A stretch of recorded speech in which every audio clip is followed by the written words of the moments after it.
Yo, what's up, everybody? Welcome to Tricky Jim. Thank you so much for tuning in. Hopefully, you're having a most blessed and lovely Thursday and are ready for some Pokemon TCG action.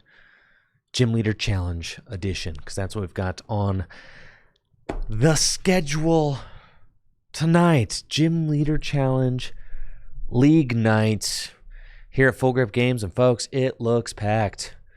Gotta say, it looks like we have got a great turnout for GLC tonight, so very much looking forward to commentating over some games of one of my favorite formats in the Pokemon TCG, though I have to admit, I'm a little bit biased. Still, gonna be a fun time. We saw Fighting take it down last week. And I think it was Vincent, right? Head over to morsemakes.com. Our board keeper for GLC League. Yes, Vincent Aratano with Fighting last week. Will we see Fighting earn yet another badge? We've got Fighting with 3 badges on the board so far, which is pretty impressive, gotta say. Fighting has certainly glowed up in the last few weeks since Mega Evolution, and it feels like Phantasmal Flames right around the corner, folks. We've got the Phantasmal Flames 6K doubleheader coming up in November 22nd and 23rd. So if you want to play Gym Leader Challenge with the best of the best for the biggest cash prize offered for a Gym Leader Challenge tournament anywhere in the world, we've got our Gym Leader Challenge 3K happening on Sunday, November 23rd, and our standard Phantasmal Flames legal 3K happening on Saturday, November 22nd. Excuse me. Saturday, November 22nd. Should be a great time. Very much looking forward to that. And who will grace us on our feature match table? We will have to see who is going to make their way over. We're getting last week's champ, Vincent, versus, I was going to say maybe versus JD. It does look like last week's champ, Vincent, did make his way over to the table. So Vincent seems to be one of our stream guests.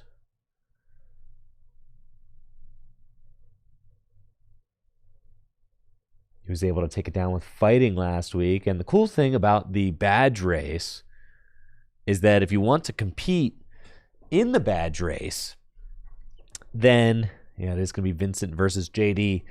If you want to compete in the badge race, then you can't just play the same deck every week, right? Because Vincent just won with Fighting.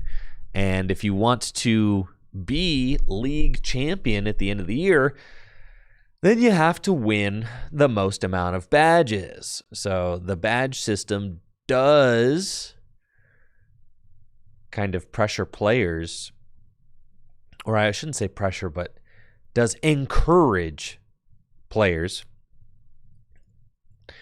to mix up their decks after they win with one. So Vincent got on the board with his first badge last week. The Fighting deck was able to take down, I think it was Alex Carpenter, yes, in the finals there. And is going to be playing against JD. JD also has a Fighting badge.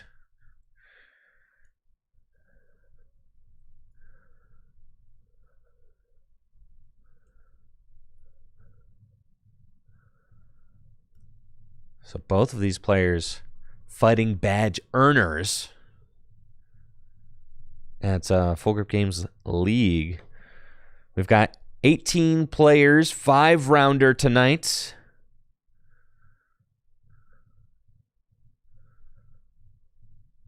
Great turnout for Gym Leader Challenge League. And I think we've got a water mirror here, but 2 different water decks. Vincent is playing a Quagsire water build. And JD is playing a Wailord build.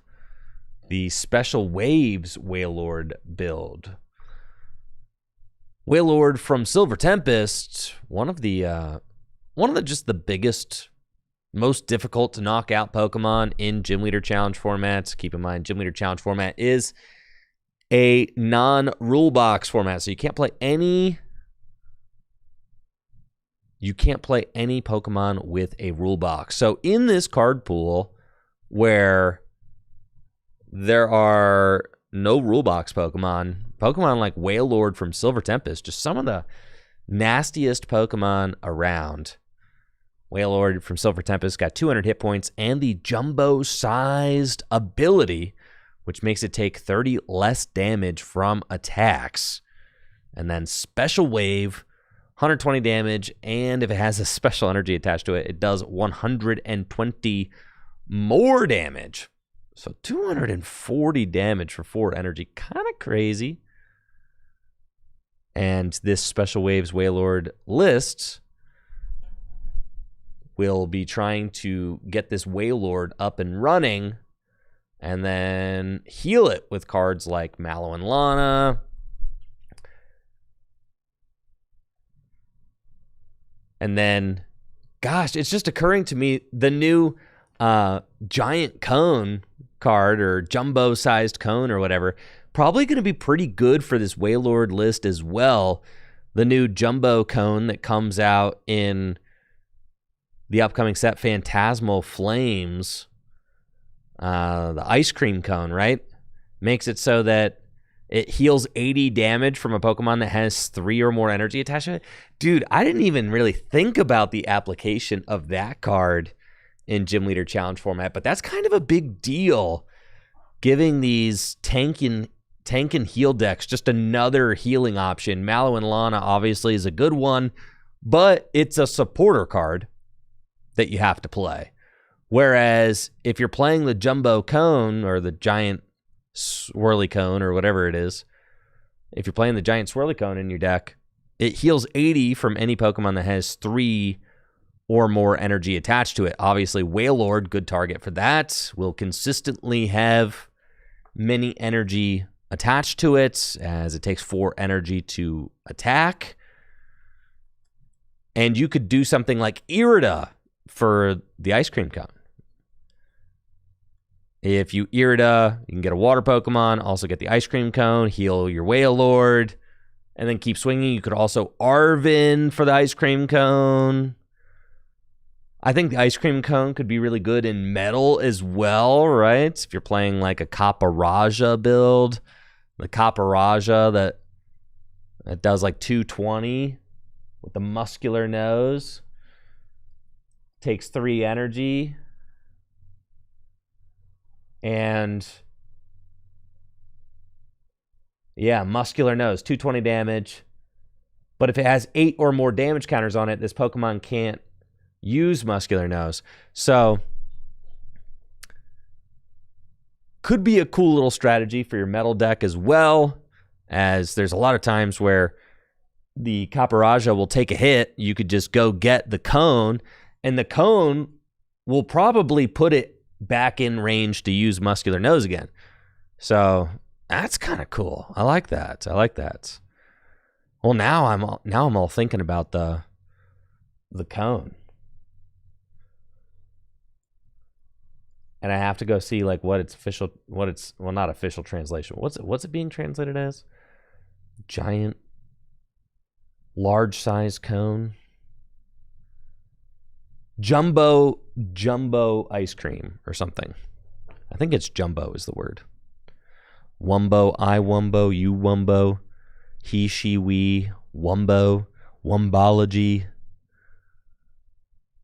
All right, so the main kind of strategy of Vincent's deck is going to be to use, of course, Frostmoth and its Ice Dance ability to accelerate energy onto your bench Pokemon. But problem is sometimes you want to accelerate energy to your active Pokemon, right? And it's not always easy to do that with Frostmoth, because Frostmoth only accelerates water energy to your benched water Pokemon. That's where Quagsire comes in. Quagsire has the Wash Out ability, which allows you to move as many water energy from your bench Pokemon to your active Pokemon as you like. So when you have Frostmoth and Quagsire in play, you can use Ice Dance, accelerate energy onto your bench Pokemon, and then move that energy up to your active Pokemon. Nice little wombo combo there. We do see that Vincent was able to get the Snom onto the bench there turn 1, so we'll have an option to evolve that Snom into Frostmoth next turn to start getting energy into play.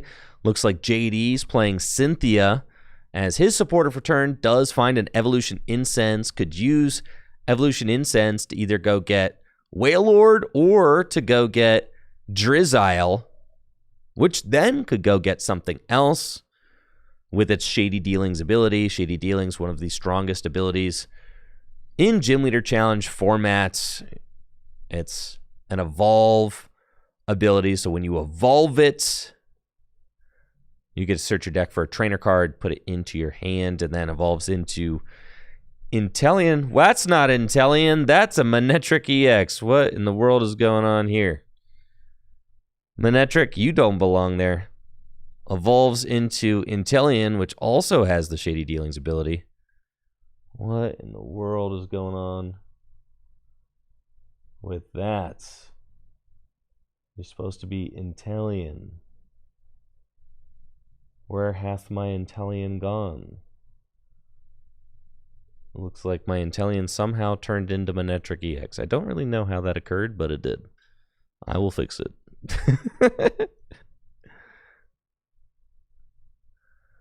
We'll see if this does it.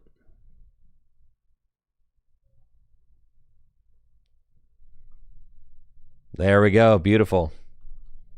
We're so back. Back like we never left. Beautiful. So yeah, Shady Dealing's really good.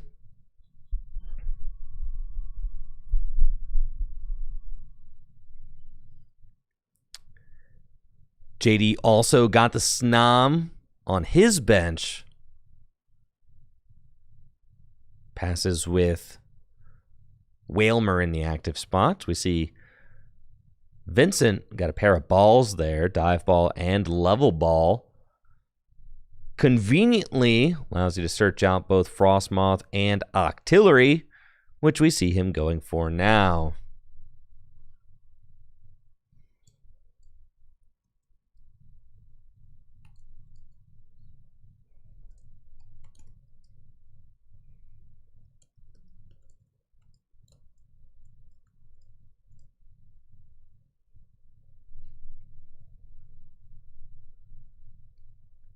Vincent's board looking pretty strong now. Frostmoth, Octillery on the bench. Got the Veluza in the active spots. Veluza is a cool Pokemon. It's got a nice little Hydro Pump style attack. Also, I think passes energy back when it gets knocked out. With the Filet Memento ability. Let's pull that up. Veluza, 120 hit point Pokemon, Hydro Pump, 60 damage, plus 20 more damage for each water energy attached to it. So if you got 3 water energy, it's 120. Filet Memento. If it gets knocked out by damage, you can pass 2 water energy to a bench Pokemon, which is pretty good. We do see Vincent able to establish that Wooper this turn. So Whoop Dog there on the bench. And now Wooper has the opportunity to evolve up into Quagsire next turn, which would allow Vincent to freely move his energy around the board. And what's also cool about the Veluza is that it pairs really well with the whole concept of this deck. It passes 2 water energy back, so like even if JD somehow got a knockout on this Veluza, the Filet Memento ability would proc, pass the energy back, and you might look at Vincent's board and be like, dang, there's nowhere good to put that energy. But it doesn't really matter, right? Because Quagsire can move the energy anywhere with that wash out ability. Also worth mentioning that Quagsire has the same exact attack and HP as Veluza. Quagsire can also use Hydro Pump and has 120 hit points. So like in a pinch, Quagsire not a bad attacker at all. We do see JD evolving into that Inteleon, going to be able to use Shady Dealings, and I do expect this Veluza to get knocked out this turn, as we see JD is working towards the Wishy-Washy on his bench.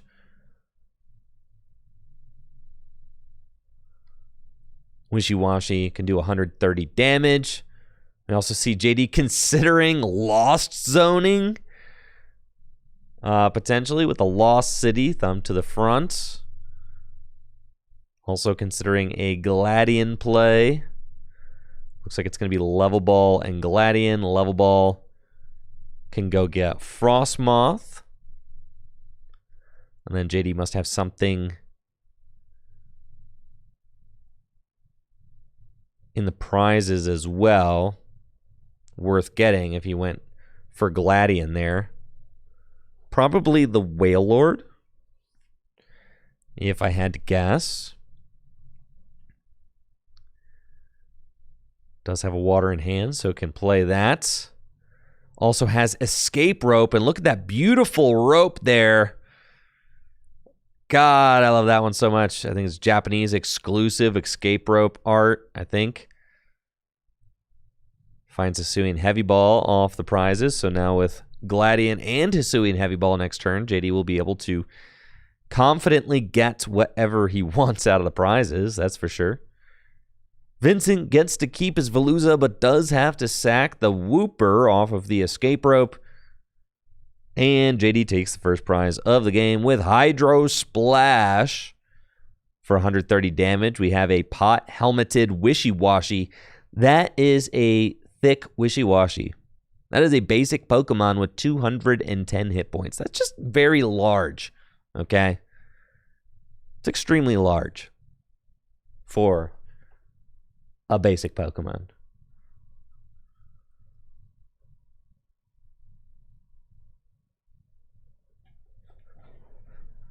Extremely large. 210. I mean, it's like as big as Wailord, dude. And that's why Wishy-Washy still sees a lot of play.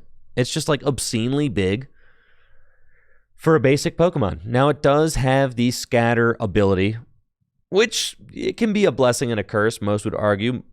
Usually a curse. Sometimes it can deny prizes, though. Scatter says at the end of your opponent's turn, if this Pokemon has any damage counters on it, flip a coin. If tails, shuffle this Pokemon and all cards attached to it into your deck. So you just have to poke it, and it's got a 50% chance of running away. Yo, huge thanks to Solid RK over there on Twitch with the sub and the 31 months. Yo, I really appreciate that. Thank you. So yeah, Wishy-Washy. I mean, but it's like too big not to play, right? It's kind of like how I feel about it. 180 HP, the pod helmet on it. I mean, this thing's gigantic. And if it gets hit with the pod helmet and flips tails, then like the pod helmet goes back into the deck. And that's not really even that bad.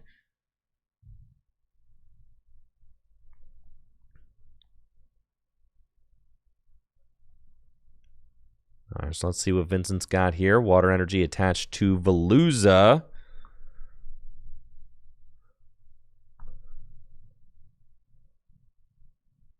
And just going to Hydro Pump. Does 120 minus 30. And the Wishy-Washy goes back into the deck with its ability. There you go. Just like that, Wishy-Washy gone. It's scattered. And you can see why it's a blessing and a curse, right? Because, like, ideally, JD would have preferred the Wishy-Washy to just stay there, right? Because then you don't have to worry about, like, building back up another attacker this turn. So that is the downside. Ain't no way, dude. And right off the top is Wishy-Washy. There he is. Right, but now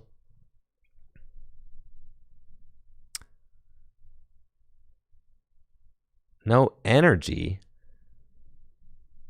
Just like a really weird. It was Wailord and Satitan are prized. Okay. And now all of a sudden we can see why JD made this play. He's got like this dead hand though. Yeah, both Wailord and Satitan in the prizes. Those are some tough prizes. And with the Wishy-Washy scattering this turn, that is like the last thing that JD wants. You do get to just evolve this whale into play. Well, I expected JD to just evolve the whale into play, but decided to hold the whale instead.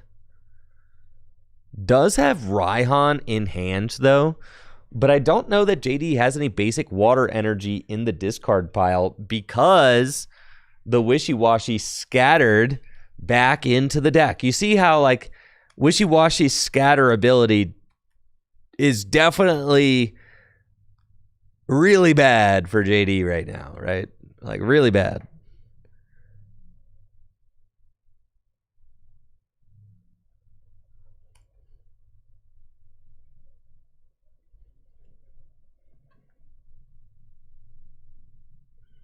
I had forgotten a T in JD's last name. Sorry, JD. Got it fixed now. Yeah, but this is like an entirely different game if JD's Wishy-Washy sticks around for another turn. Now Vincent is the one with the whale. The Hydro Pumper has 240 hit points, so arguably more tanky than the Special Waves Wailord. Has only got a measly 200 HP. Does have the jumbo-sized ability, though, right? 240 hit point Wailord. Hydro Pump can do 210 damage for 4 water energy. Just absurd, right? Got a little Abyssal Hand. Finds Rope and a water energy. Another water coming down onto the Wailord. At this point, JD's certainly got to be concerned. Avery is going to hit pretty hard, too. I think you kind of have to send the Intellion. Yeah. That Avery does not feel good. This JD's bench now getting limited to just 3 while Vincent continues to draw cards. We got a little Hydro Pump for knockouts. JD needs a top deck. Finds Mallow and Lana. Doesn't have a water energy in the discard pile. Cannot Raihan. Really bad situation for JD. Just incredibly bad. Can do this. I mean, like, can Mallow and Lana into Vulpix and use Beacon? Okay, so props to JD for thinking on his feet. You can use Mallow and Lana as just a switch card. You don't have to discard 2 other cards from your hand. And then JD could go get Octillery. You could also use Guzma, like whichever, if you wanted to try and stall, like, yeah, it looks like Guzma's fine. Bring up the whale, right? Like saying this whale might get stuck for a turn. I do think that this is correct time for JD to evolve into the Wailord. You definitely want to go get Octillery. This is very scary, though, because Vincent, at this point, like, you're kind of revealing your hand, saying, like, I'm dead in the water, I've got nothing, had to go get this Vulpix and Beacon. Vincent, Vincent is getting Guzma here off of this shady dealings, right? Because Guzma, if Vincent has it, Guzma will just allow him to just go target down the Remoraid. And you kind of just revealed that the Remoraid is your bailout plan. But maybe that's not what Vincent has in mind.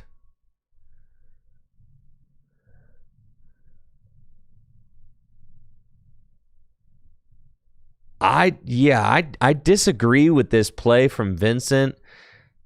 I think Vincent could have gotten Letter and Guzma. You Guzma up the Remoraid. You could Letter. You could even knock out the Remoraid with, like, Veluza. Just knock it out with Veluza, Guzma, the Remoraid. So, yeah, I don't really love that line there from Vincent. It seems to me like this is the time to pounce on the Remoraid. Now, Vincent is going to go get Wooper. Really wants to get that Quagsire going, it looks like.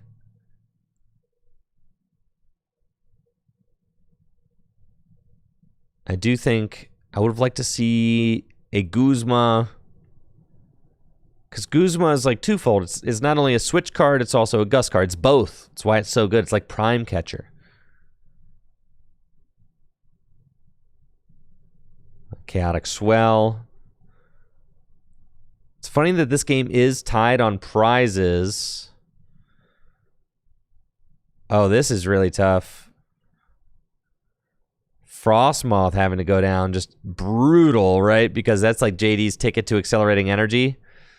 JD could find reversal energy, though. I mean, he's going to go behind in prizes. Could find reversal energy. Really scary, though, at this point, that Vincent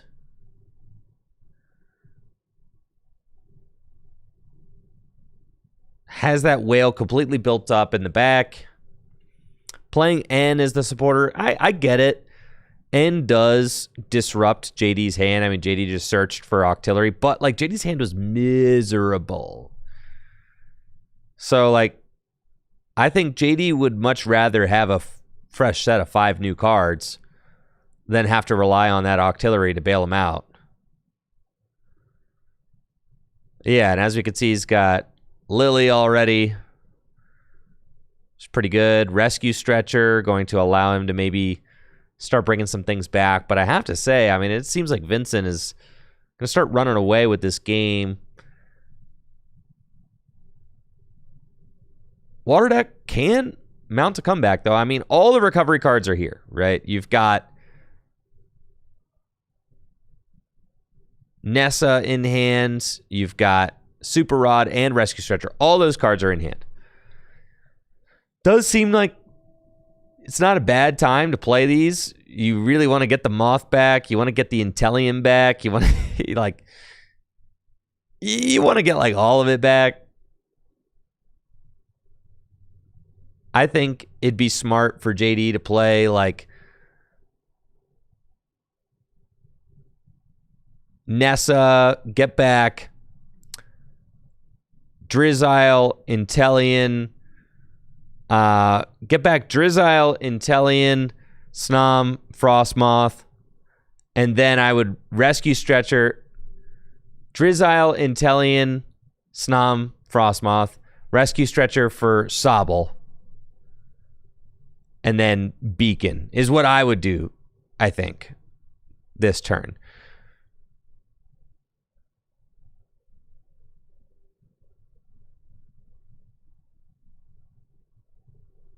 Like, I think, but I also get the really wanting to play the the Lily, because like the hand is not great. So I think this is fine too. Just like playing the Rod and the Rescue Stretcher and then going. This might be the better line because you get to end your turn with Beacon regardless. So it doesn't really, you don't really need to use Nessa to put the Pokemon into your hand because you can use Beacon to put the Pokemon into your hand. So I do like this. Like maybe this is a better way to play it. This way certainly seems very fine. It gives JD an opportunity to draw some more stuff. And I like seeing more stuff. Got Parallel, but cannot be played because of the Chaotic Swell. Quick bowling away an N. N does seem like it'd be a pretty good card right now. It looks like probably just another energy, if I had to guess, onto the Whale. And then you just Beacon, right? And, I mean, JD is starting to chip away at this. Got Beacon, can go get Octillery, Frostmoth again. Octillery Drizzile also will do it. Here's the Quag, and keep in mind now, Vincent has still not used Guzma yet. It's going to Iono Drizzile and Octillery to the bottom of the deck. I think JD's kind of fine with that. Could be worse. Vincent just going to get 4. JD gets 5. JD does find counter energy, which is huge. That is going to allow JD to launch an attack this next turn. And I think JD, in order to stay in this game, JD kind of wants to hit... I mean, JD wants to be the one to hit the Wailord, right? All right, what's crazy about this Max Elixir is that it cannot resolve. Excuse me, stop right there. Stop right there. Stop. Hello, can you hear me? Man. Max Elixir only goes to basics. All right, I'm going to have to call Natalie.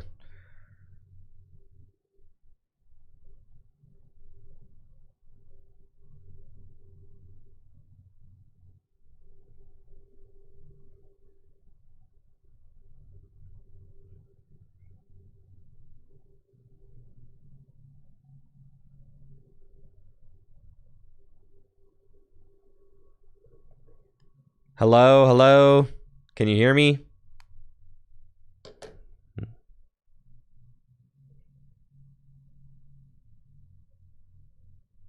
Are you even allowed to play Max Elixir? I don't even think you're allowed to play Max Elixir.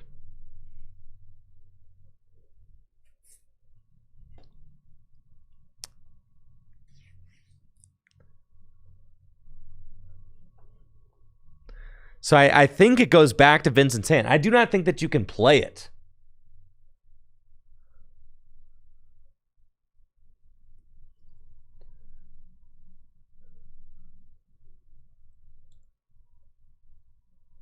Look at the top 6 cards of your deck and attach a basic energy card you find there to a basic Pokemon on your bench. So can you burn it? I don't know. That's like that's an interesting question, right? Because Vincent doesn't have a legal target. So I'm thinking that Vincent cannot play it. So I think it goes back to Vincent's hand. Thank you, Chief, for that. Tier 2 sub in the 33 months. Y'all appreciate it, Chief. Thank you. Thankfully, we've got Judge Natalie on the case. Looks like she's trying to make a call there. I think that it cannot be played.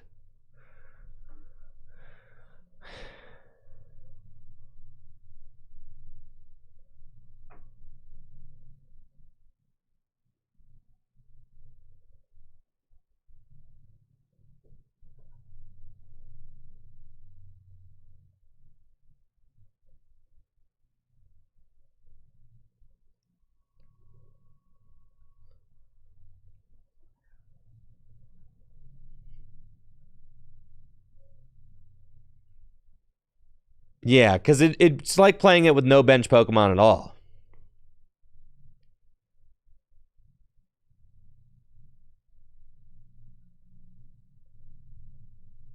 No, because you cannot play trainers for no effect. So if the game knows that you have no legal target for a Max Elixir, it's like playing an Evolution Evo Soda. It's like you can't play Evo Soda with no legal target, right?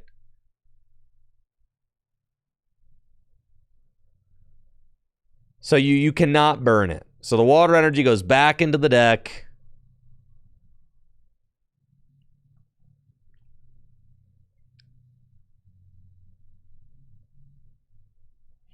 Al's not expecting to have to pound. What's up with my walkie, dude? Why are my walkies not working? What the heck?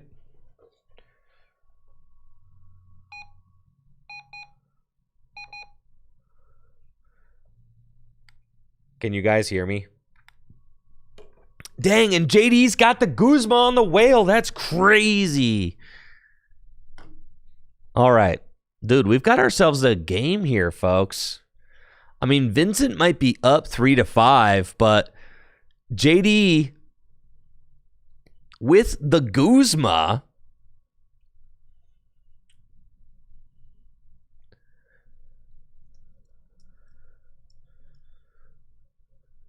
I got a question in the Twitch chat. What if I play a search card without any legal target? That's totally fine, so long as the place being searched is private knowledge. So, like, if you play an Ultra Ball, if I play an Ultra Ball, right, and I have no Pokemon to get in my deck, that's fine because it's private knowledge, right? Got someone else on Twitch saying, I assumed the decks were cleared for broadcast. I mean, like, yeah, like it's a legal deck, but playing Max Elixir with no legal target is not a legal play. Yes. Max Elixir, very legal card for the format, just he had nobody. Here, let me pull it up, folks. Yeah. You see, Max Elixir can only go to basic Pokemon on the bench, and there were no basic Pokemon on the bench, so it failed. Well, it can't fail. It cannot even be announced because there's no basic Pokemon on the bench. All right, so JD slaying the whale with a whale of his own.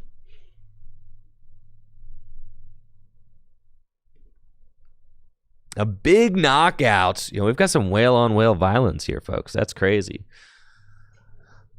Mr. Jumbo size, and he's got the pot helmet equipped now, folks. Dude, don't call it a comeback. This is going to be... They will sing songs of this comeback. If JD makes this comeback, they will sing songs about it. JD has got fully powered whale, 200 hit points, jumbo-sized ability, taking 60 less damage from attacks. And Vincent just has to pop it for 60 with Hydro Pump with the Veluza, but of course is hoping that the Veluza passes those energy back to Wailmer, which is on the bench now, right? Which would then be able to evolve into Wailord. Now, the problem is that I don't know if JD has any way to stop this, right? Because he just used Versus Seeker for Guzma. He doesn't have another Gust in deck.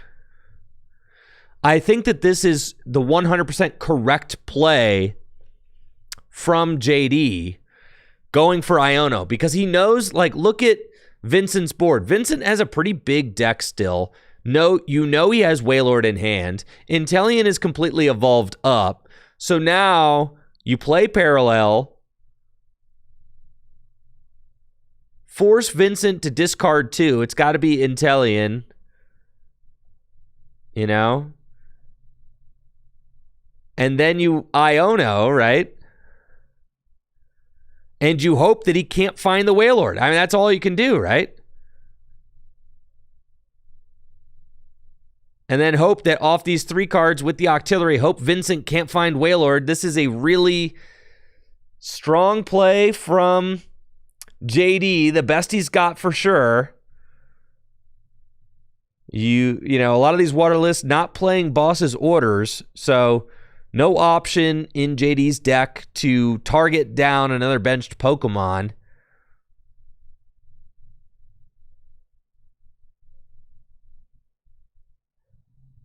It looks like JD gonna smack with Special Wave. 240 damage. And just like that, JD ties it up at 3-3 prize cards. But Vincent's got Versus Seeker in hand. That is the perfect card. So Vincent can use Versus Seeker to go get Irida or anything. Teammates, Irida, any of that.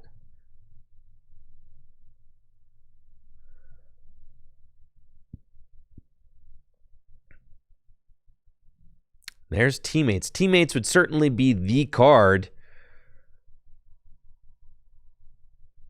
And I'm not going to lie, it seemed like JD might have been able to claw his way back in this game, but with Vincent getting that Versus Seeker off the Iono, I have to imagine it's a quick Teammates for Wailord.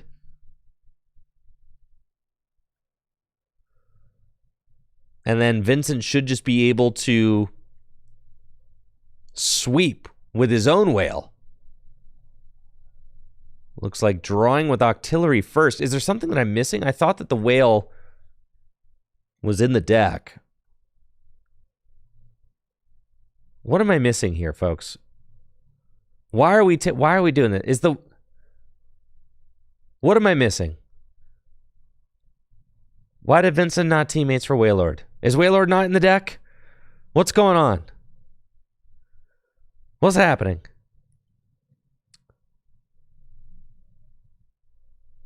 I thought that it was like a Nessa for Wailmer and Wailord last turn, but I guess I missed it. Or like I thought they had a splash energy attached, so they just like bounced back. I thought, but maybe is the Wailord in the discard pile?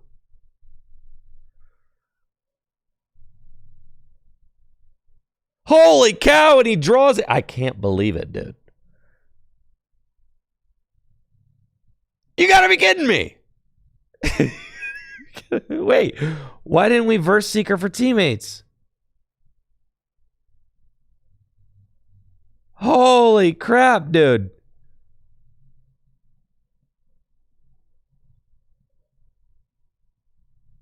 Okay, all right. I mean, all right. Vincent's there. Hydro Pump takes the knockout. JD does get Wailmer back, right? So it's not over till it's over. Because JD could promote the Articuno, potentially.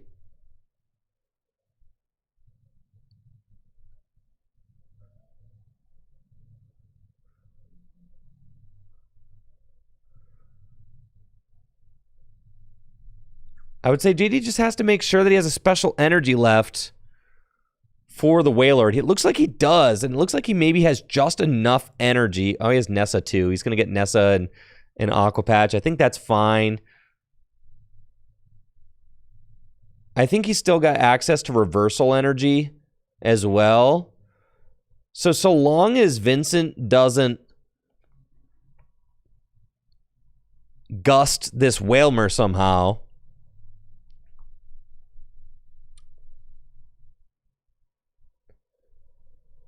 Yeah, he's got Reversal in hand.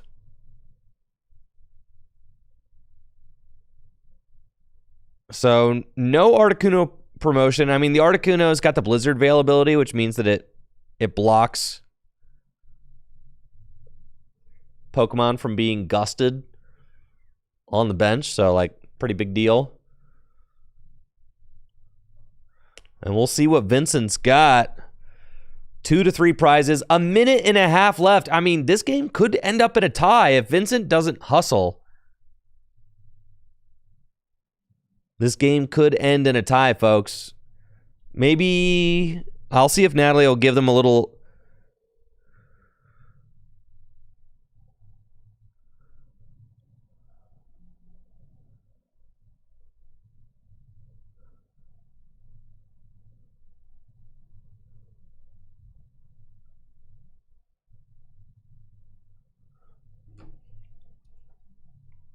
I'll see if Natalie is going to give the stream match a time extension.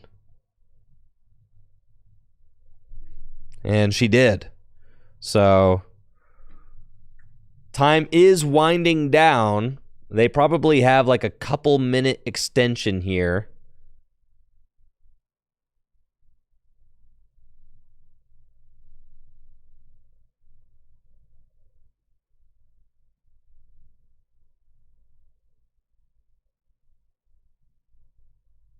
Ooh, and right here, looks like it was Versus Seeker for Nessa to get those energy back. And Vincent going to power up the Kyogre on the bench. I mean, which all but seals it, right? Because Kyogre can use its attack to target down a benched Pokemon. So even if JD gets like a big whale powered up in the active,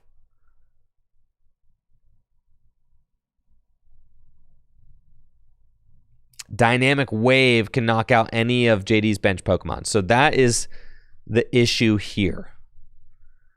If Vincent gets one more energy on this thing, that would do it. So, all right, recycle energy back to hand. Vincent's one energy short of guaranteed game. JD's got Aqua Patch, reversal energy.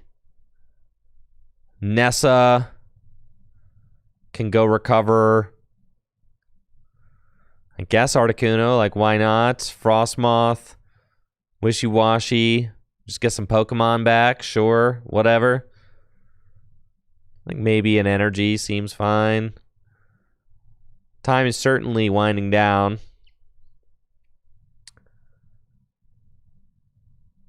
It's going to be Sobble, Drizzile. Here's the Moth. Sending some energy back. And the recycle energy makes sense. And then JD's coming up with the whale of his own. Does Vincent have the final water energy he needs to win this game? One more energy, and he will be able to Dynamic Wave for win. Does he have it? Special Wave, 240 damage. You have to imagine with Marnie. And there it is, final energy, Dynamic Wave, and what a close game. That really was a good one, folks. GG's to both players, really came down to the wire. JD almost mounting the comeback of the century there with his Special Waves Wailord lists. But Vincent was able to get out to a quick lead and then held on, powering up Wailord multiple times and finishing the game with a powerful Dynamic Wave from Kyogre. GG's to both players for sure. That was a fun one to watch. Vincent was last week's winner with fighting. So it'll be interesting to see if he's able to run it back this week with water. Still got plenty of players that are itching to get on the badge board. We see Cole, who's one of our employees here at Full Grip Games, also has top aided one of our cash tournaments, is here. Looks like he's going to be playing on stream. So excited to see what Cole has brought for us. Ben Morse, who runs morsemakes.com, also still looking to get on the badge board as well. He's been itching for a badge. And as you see, Ben Morse having to play against Alex Carpenter right here in round 2. And that's why it's so hard. It is really hard to earn a badge here at Full Grip Games. It's really tough. You got to play against really good players who know what they're doing like all the time. Anything can happen any given week. I tell you what, when I played regularly a couple years ago, the 2023 season, I was not streaming and I actually got to play. Every time I earned a badge at Full Grip, it felt like a huge, it felt like a huge accomplishment, dude. It really did. It felt like a massive accomplishment. And that's like, you know, as someone who has competed at the highest level, gone to world championships, like earning a badge at the Full Grip League was like hard to do, dude. There were so many times where just like things just didn't add up. You have to pretty much go undefeated in order to earn a badge. So it's tough, and there are a lot of good players in the room, a lot of good decks in the room. Speaking of good players and good decks, we've got two great players right here. Craig Davenport's on the right versus Cole Stellato on the left. And I heard you like mirrors, folks. So what about a psychic mirror? You just enjoyed a water mirror. What about a nice little psychic mirror? But just like the last round, this is not going to be the same two decks. Which is awesome, you know? You got players piloting the same type, but different variants within that type. Craig going to be playing his Monkey Dory Psychic deck. And Cole going to be playing Garbodor Psychic, which was popularized by Jesse Parker, finished second place at the Mega Evolution 3K. Dude, and just like last round, we had a blue sleeve mirror. Now we've got a red sleeve mirror. This is crazy, dude. I can't believe it. Had a water mirror in slightly different blue sleeves. Now we've got a psychic mirror in slightly different red sleeves. Man, how cool is that? Now Craig has been brewing this Monkey Dory Psychic deck.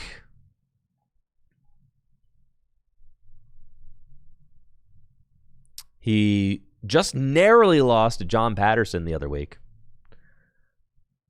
It looks like Cole has got a Cleffa start.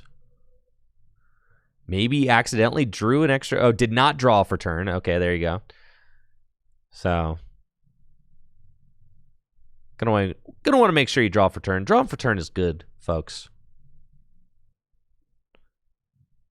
And then just gonna slap Fighting Fury Belt. I mean, talk about intimidating starts, guys. This is about as intimidating as it gets.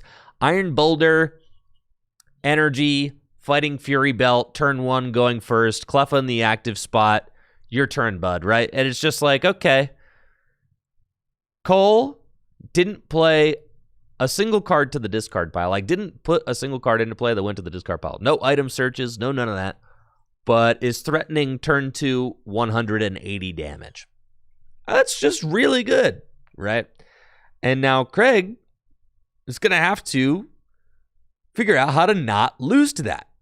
And from the looks of things, I don't know that Craig has a very strong opening hand.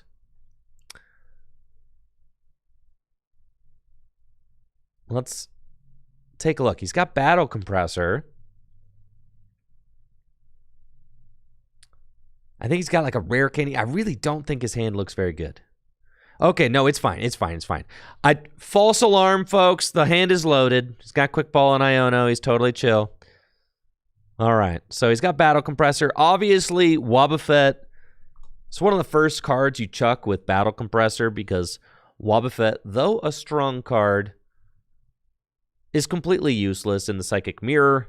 It's got the Bide Barricade ability, which says as long as this Pokemon is your active Pokemon, each Pokemon in play in each player's hand and in each player's discard pile has no abilities, except for Psychic Pokemon, right? So, like, literally broken card, but doesn't work against the mirror. So, no mystery as to why Craig decided to discard that. Also going to Quick Ball, discard Crispin.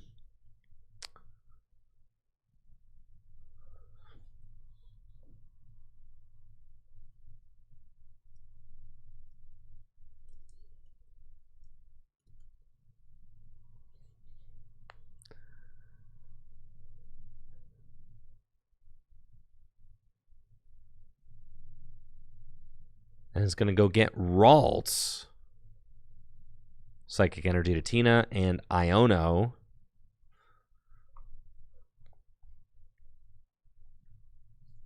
Both players going to get 6. Looks like Craig finds Artisan. Could go get another basic Pokemon, which I'm sure he'll want to do.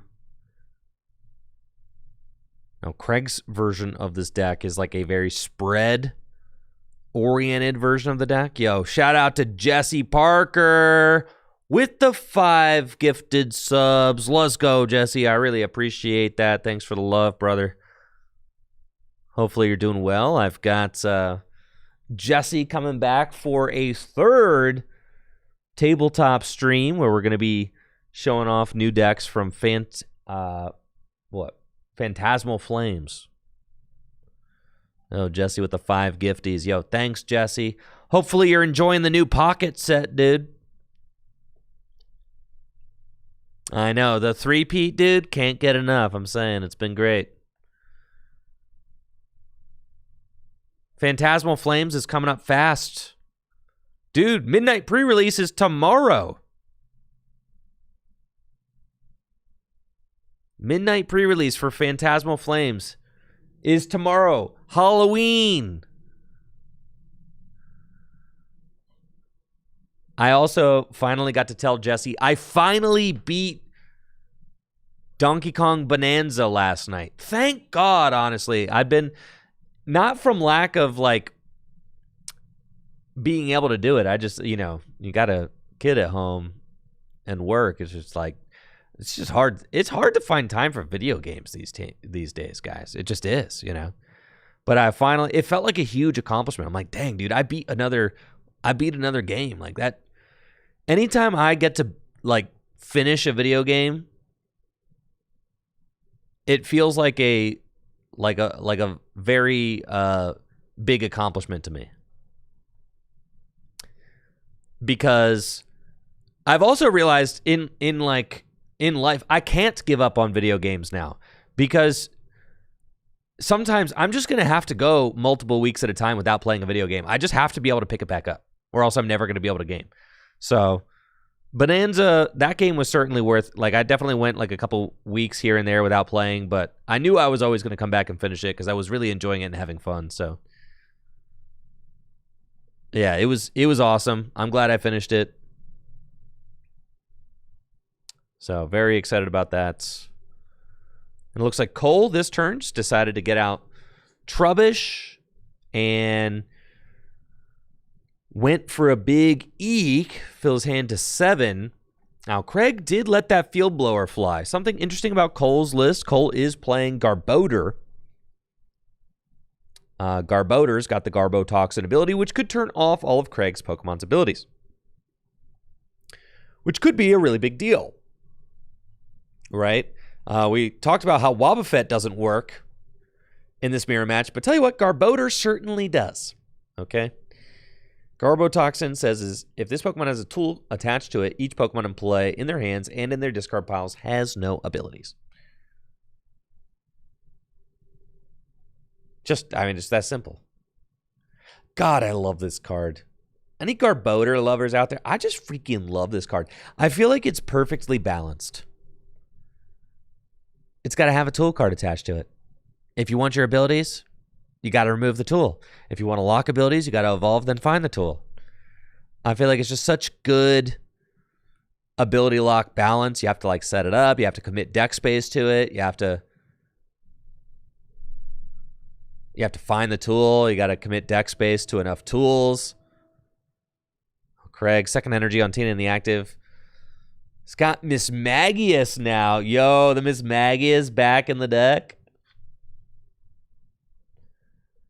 Miss Magius has got the Spiteful Magic ability. If this Pokemon is full HP is knocked out, you put 8 damage counters on the attacking Pokemon. Eerie Voice, 2 damage counters on each of your opponent's Pokemon. I'm sure Craig would love to be spreading damage counters this turn. But Craig would love to be spreading damage counters in general, right? Because Craig is playing a draw or a spread-focused psychic deck. So the concept of Craig's deck is to spread damage counters on the opponent's board and then, basically overwhelm them with with bench damage. I'm wondering if Cole is playing the spicy tech. The new spicy tech in the Garbodor deck is the Cresselia. And the reason that Garbodor enjoyers are playing Cresselia instead of like a bench barrier Pokemon is because if you play a bench barrier Pokemon like Mew from Unbroken Bonds or Mr. Mime, Garbodor turns that ability off. So kind of renders it useless. However, Cresselia with the Moonglow reverse attack moves 2 damage counters from each of your Pokemon to one of your opponent's Pokemon. So that's, I would say, if Cole is playing Cresselia, it is going to be a very bad time for Craig. Because not only does it heal the spread damage, it also moves it onto one of the opponent's Pokemon. It's just a really tough card to deal with. Looks like Cole actually has got a lot going on. I like the scoop up net technology in Cole's list. That's really cool. The scoop up net can just allow you to like clear Cleffa off the board, which is something that some of the people who've been tweaking this list had talked about, just wanting. It's kind of multifaceted, right? It's a switch card. It can clear a threat off. It can clear like a Pokemon off your board that you don't want to have there anymore.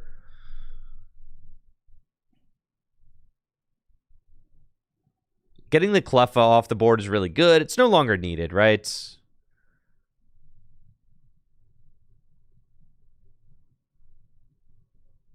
It looks like it's just going to be an item lock. Frillish.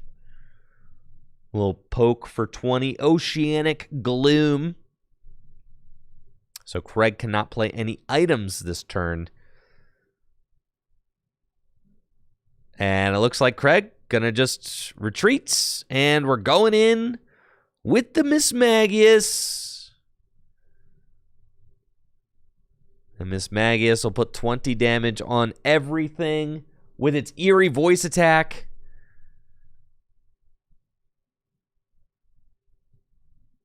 Now, what's interesting about the Mismagius is that the Spiteful Magic attack only the Spiteful Magic ability only procs if it's got full HP. So there could be some incentive for Cole to poke it for 20 first. Or, you know, Cole's just got the air balloon and could just turn all of Craig's abilities off completely. But Frillish has a retreat, like a hefty retreat cost, right? And Cole did decide to put this Frillish in the active spot. Ooh, but there's the mystery energy. But can Cole match hand sizes to actually knock out this Mismagius? Kind of crazy, right? Like, I mean, this is tough. Craig having to deal with this Garbodor now is horrible, because Garbodor's Garbotoxin is just like completely turning off all the abilities. So even if Craig does find Curlia, it's not doing anything. Even if Craig does find Malamar, it's not doing anything. Even if Craig does find a Darkness Energy from Monkey Dory, it's not doing anything. Counter Energy could allow Craig to take a knockout with like Tina, I guess. But don't you kind of want to let Cole take a prize first? Also, if you're Cole, you certainly have to be kind of concerned about all this spread damage, right? Like, you have to worry about that. All right, Craig just going to swing it. I like this play from Craig. Just like do it, right? Take a knockout. Just do the thing. Knock out the Natu. This is making me think, like, is Cole not playing the Cresselia?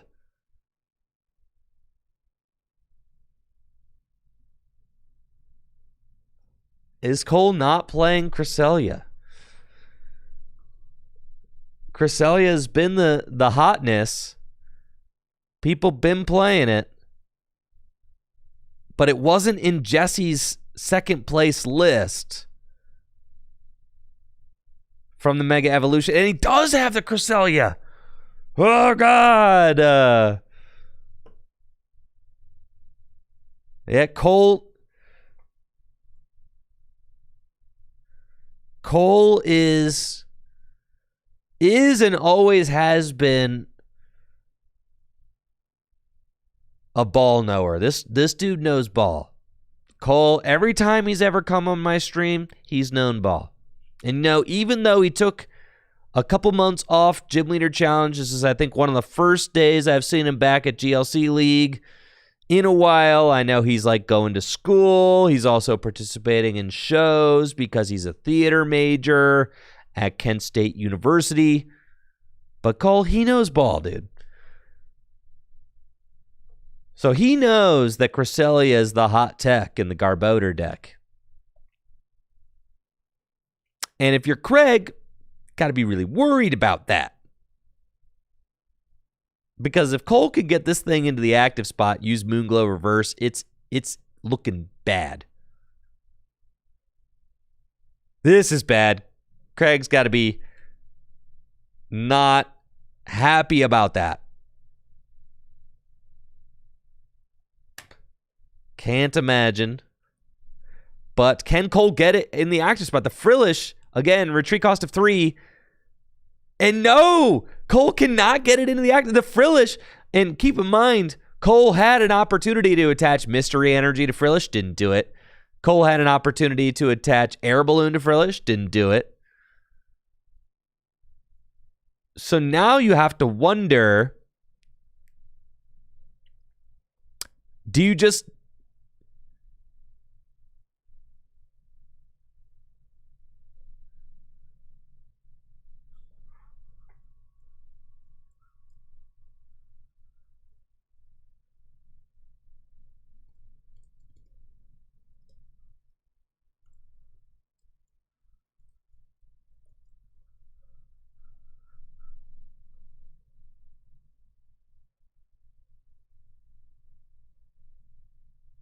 It looks like Craig going to use Marnie this turn. Now, Craig could just take the knockout on the Frillish. And it does put everything else close. It puts the Garbodor really close, but then obviously you're dealing with the Moonglow Reverse coming up.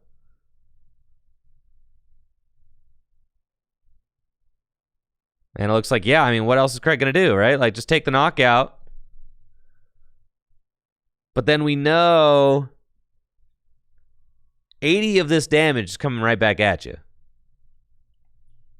And then you have to answer the Cresselia immediately is the thing, right? So we've got ourselves an interesting looking game. We really do. It is interesting. And the fact that Craig has already used his Field Blower definitely makes it more interesting, I would say.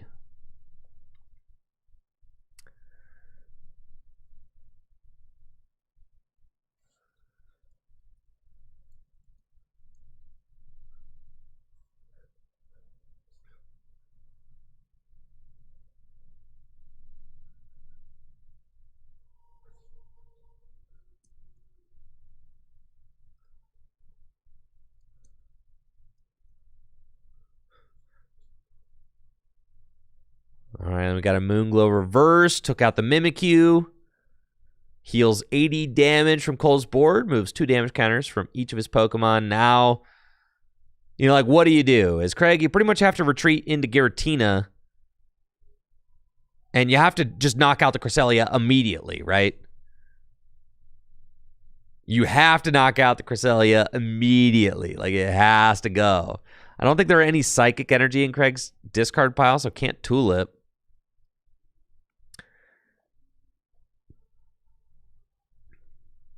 The problem is Moonglow Reverse can also... It's only doing 60 this next turn, but can still knock out the Inkay, which is not good for Craig.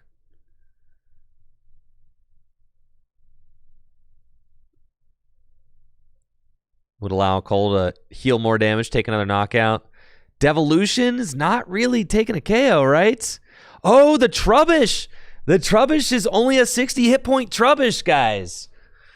All right, so TM Devo going to reveal the Trubbish there. This is actually kind of a 10,000 IQ play from Craig, because by devolving the Garbodor and knocking it out, it makes it so that Cole's Moonglow Reverse is only doing 40 damage, which is not actually enough to knock out anything. It also takes Ability Lock off the table, and if Craig can find a Darkness Energy, he's going to be back in Monkey Town and can use Adrenabrain to move extra damage counters over to Cole's board. We've got ourselves a really interesting game here, actually.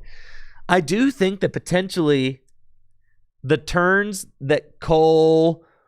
I think that the turns that Cole was using Frillish against Craig using Mismagius, I think those turns benefited Craig way more than they benefited Cole.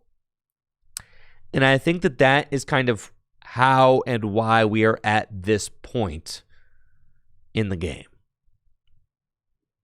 with Craig having a 2-prize lead. You know, Craig was able to take a couple of knockouts with the Mismagius before Cole could get that Cresselia up in the active spot.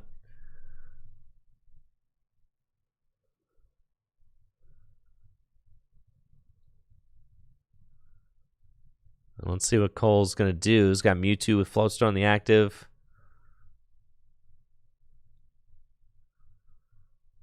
Does have Boss's Orders.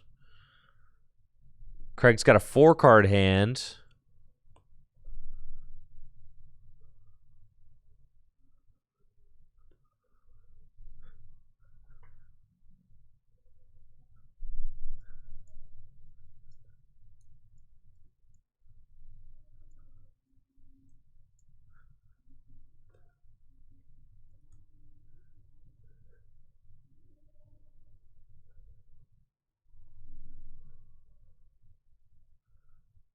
Okay, and it looks like Necrozma gonna Guzma knock out Inkay with the Psychic Weakness with Necrozma's Barrier Attack. Now, Necrozma also weak to Psychic, so shouldn't be difficult to knock out. Craig just gonna rip a Research, wanting to find a lie here, and now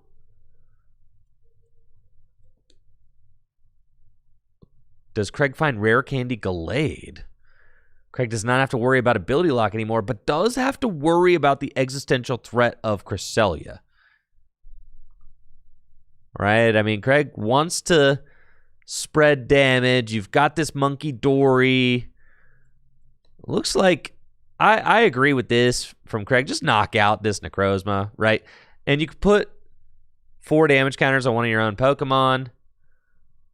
I do think that Craig, yeah, I guess like there was no real way to take that knockout while also using Monkey Dory. So having the damage counters on board is cool because maybe you can use it to help take a bonus prize one turn. Craig really wants to have Malamar in play, something to help him take these final 2 prizes, right?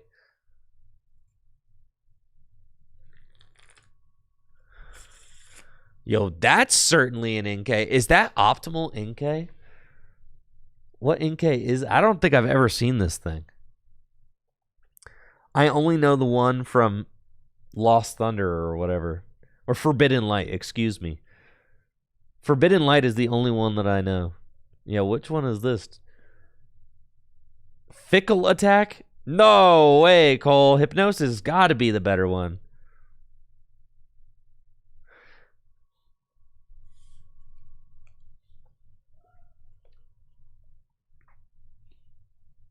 Okay, Arvin going to get Versa Seeker and Luxurious Cape. Luxurious Cape can make one of these guys really big.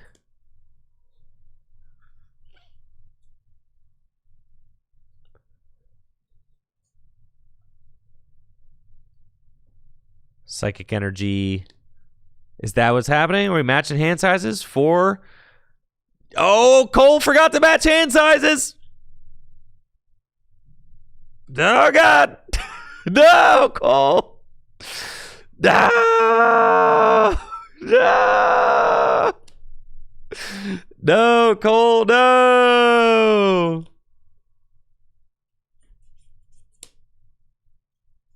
No, Cole, no. Craig's hand's like 7 cards.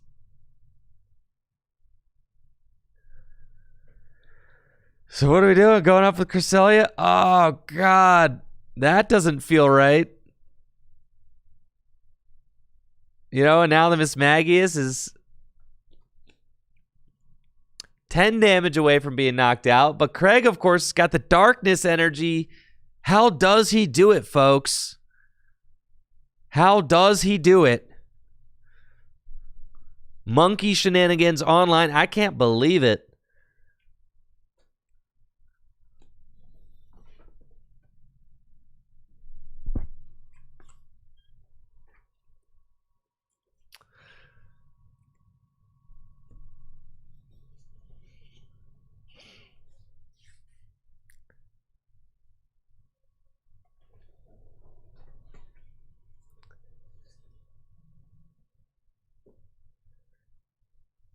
Getting a question on YouTube. Do I think Zacian is good? Zacian is a fine card. I do. I think it's a fine card. I think with some tighter play, Cole should not have been missing attacks here. I do think that Mewtwo is better than Zacian. I think that Cole had some kind of mismanaged attachments and kind of dug himself into this hole here at this point where now he's going to have a really tough time mounting a comeback. But it's not impossible.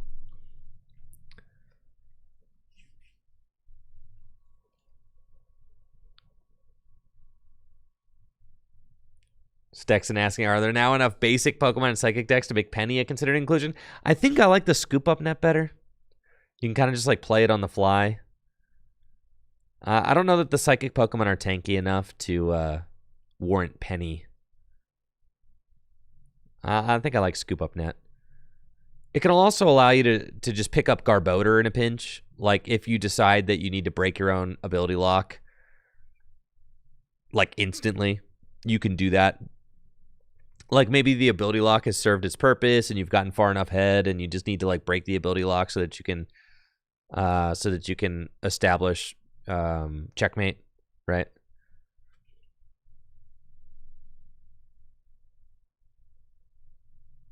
I do think Zacian is probably better than the jellyfish that we were playing. I don't know about this Luxurious Escape on the Malamar. That thing's weak to Psychic, isn't it?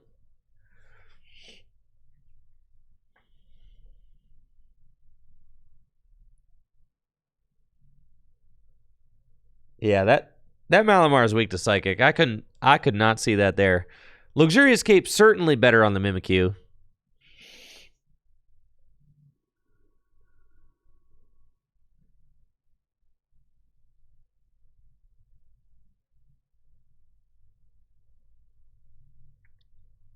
Oh, Stexon, if you're playing Monkey Dory Psychic, you want to play Penny so that you can double Monkey? I mean, that's a spicy play.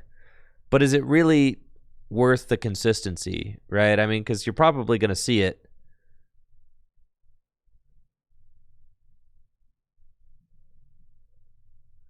And that's it. Craig wins with a Dusclops Mismagius spread. Holy cow, and Craig is your round 2 winner just like that. Spread toppling Garbodor. Dang, dude. That was a crazy mirror match for sure. Definitely. That was GG's. Craig was 1 win away from nabbing his badge with his Monkey Dory Psychic deck just the other week. And now we see he's off to another strong start with his Monkey Dory deck. Looks like we've got another classic GLC matchup right here. Classic, dude. Classic. Psychic. Oh, he's got the Gallade. No Garbodor. I think he's not playing Garbodor, guys. I think he's just going Malamar, Gallade, Xatu.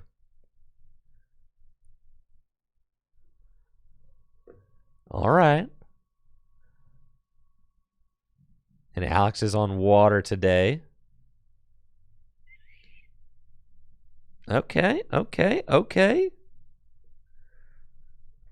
I see you. Very cool. All right, let's see. What are we yapping about here? While he waits for round number 3. Wowee. Pokemon TCG Pocket earned how much money? As reported by PokeBeach.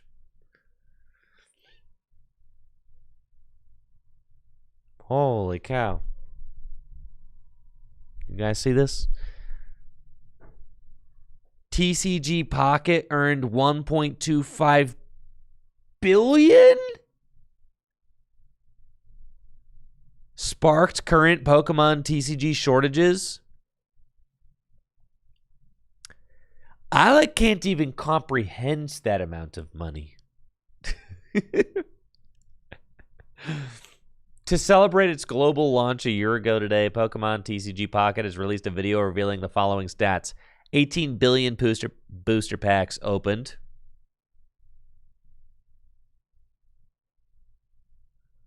111 billion cards collected.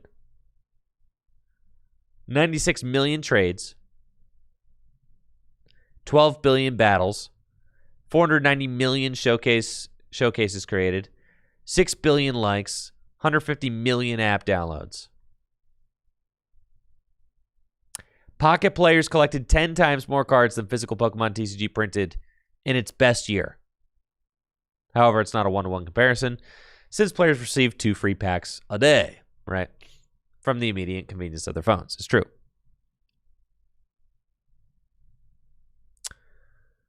Yeah, TV Boy, I think just Field Blower is a better card than the new Heat Burner card, for sure. Conditional removal cards like that, just not very good. You're talking about, there's Dangerous Drill and stuff. I don't see it. Can the Heat Burner remove a special energy too? Is that part of its deal?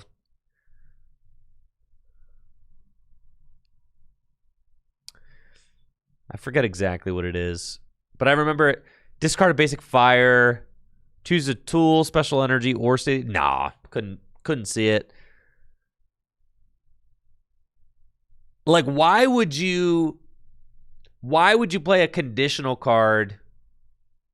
If you wanted all 3 of these effects, just play Enhanced Hammer and Field Blower, right? That's my take on this. I know that you're kind of condensing, but then you're also putting a huge restriction on yourself by having to have that fire energy.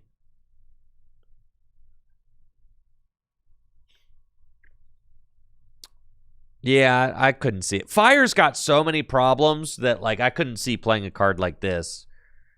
You need all hands on deck. You need all hands on deck to just get the deck to operate, I think. Pokemon TCG printed 11.9 billion cards from March 2022 to 2023. Its best year. And 10.2 billion cards. Holy cow, dude. The latter period largely predates the current shortages that started in fall 2024. Once next year's numbers are revealed, we'll learn what Pokemon's max printing capacity is during the heightened demand. Literally, we're about to learn what what TPCI looks like when they're maxed out. And keep in mind, they literally own the factory that produces the cards. The release of Pocket undoubtedly sparked the current shortages of the physical Pokemon TCG. According to TCG Players pricing data, median card prices began climbing immediately after Pocket launched. I've edited their graph below to mark when the app's soft launch occurred, which makes the start of the climb even clearer. Dang. Really?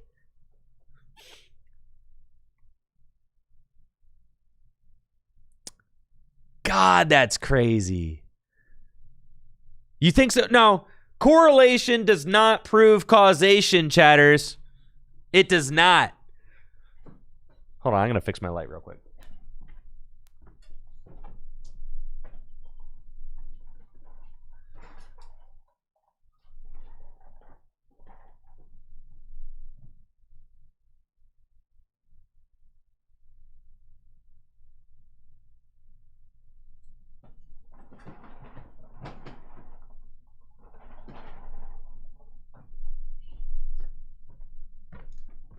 Let's see, is that better?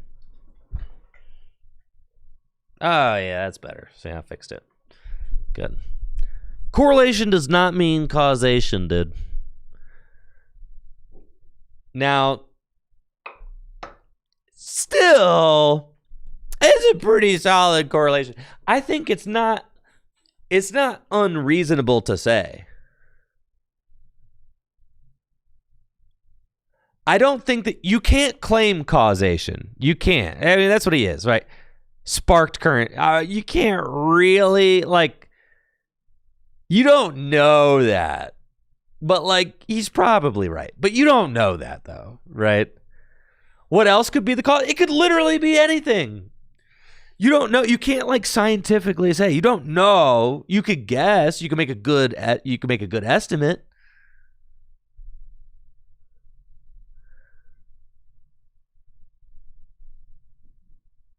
It probably did. I would go as far as to say it probably sparked it. But, like, you can't say with something as, like, kind of, when you're talking about, like, cultural stuff like that, you could talk about trends. You could talk about,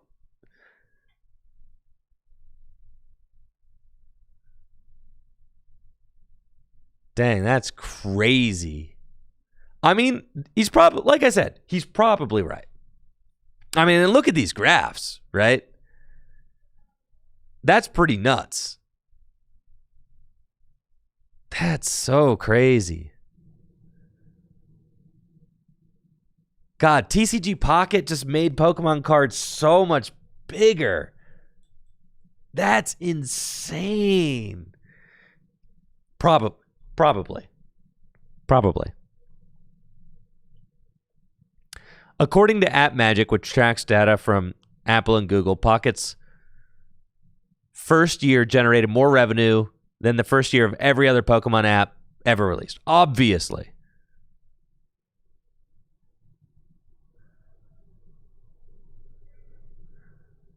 $1.25 billion, which is about $245 million more than Pokemon Go. I mean, yeah, Pokemon Go is pretty freaking big. Journalistic ethics. So next question would be, is PokeBeach a journalist? Yes.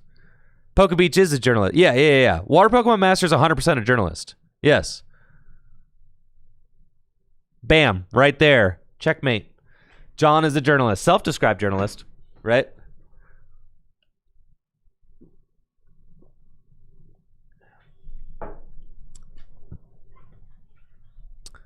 So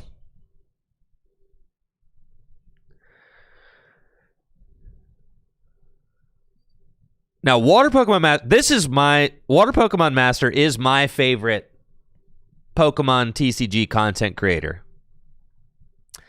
I think I talked about this the other day on the Tag Team podcast, and the other day I was probably like 6 months ago. But thank you, Rotom Collector, for that sub, the Prime sub. Shout out to all the primers out there. But I don't really consume Pokemon TCG content through YouTube or Twitch even. I prefer to read. The Ravens are about to score. I was about to pull up the game on Amazon. I know. It's the Ravens versus the Dolphins tonight. Let's go, baby. All right, Dolphins are up 3-0. Third and goal at the Miami 2. All right, I got to, let's see, can I pull it up? Amazon.com.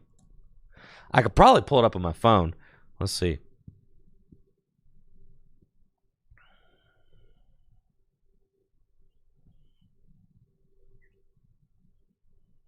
It's like an Amazon TV app on your phone or something.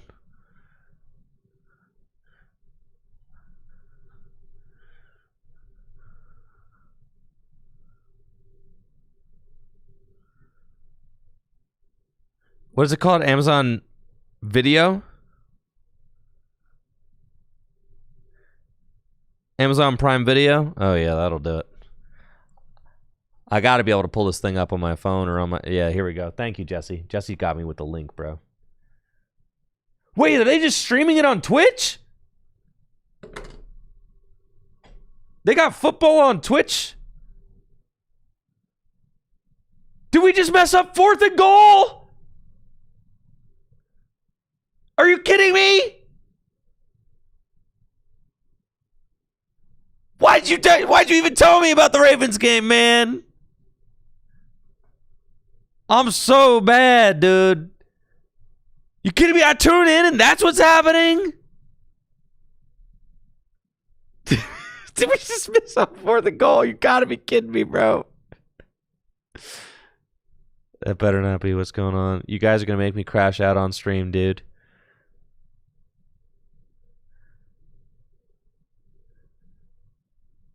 They scored? Oh, thank God. So Twitch is not working. It froze. Did they score? Thank God. All right, here we go. All right, I can live in peace. You guys got me sidetracked, bro. I'm not going to be able to watch the game and work at the same time.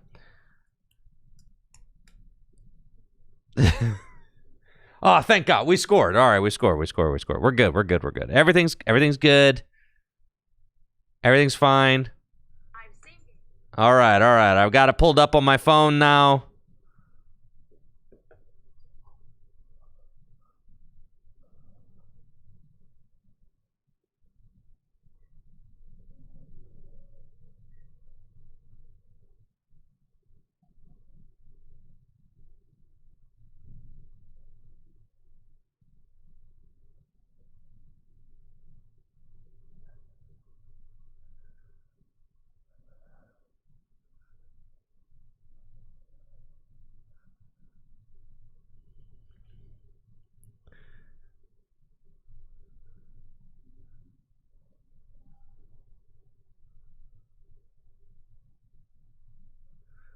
All right, some stuff going down. All right, let's go. Anyways, I prefer to read my news. I prefer to read content. It's just like, I don't know, to me it's like the most peaceful way for me to absorb content, which I know is kind of like funny for someone who streams and creates YouTube videos, but I feel like I just spend like I spend so much of my life in front of screens, and there's a lot that I do consume on YouTube. But for Pokemon TCG content, I prefer to read. So Water Pokemon Master and the guys over at Limitless. I mean, because Limitless is just like the most insane data dump ever, right? So just being able to just like pop on a Limitless and see exactly what's going on is like absolutely insane. Like at a moment's notice. Now, one of my biggest critiques of the Pokemon Company International right now and the way that they're doing their like their tournaments and stuff. Not that this is like a bad thing. I mean, they could totally fix it, but I feel like they got to make the results of their tournaments like easier to find. Like as it's happening, like when a regional is happening, I should be able to like check with a click and see like what the top cut bracket looks like somewhere, right? Does anyone else kind of like feel that way? I should be able to find exactly what the top cut bracket looks like and the winners like immediately, like in real time, because not everybody can just tune in live, right? So like I should be able to just click somewhere and see it. Like you're running like a very expensive production, and I wouldn't be asking this if, you know, I wasn't reading things like Pokemon just earned $1 billion bajillion, right? Like, so The thing is, it's like when money is not at an issue, which clearly it is not. So money is not an issue. Just put the results on the website or something, please.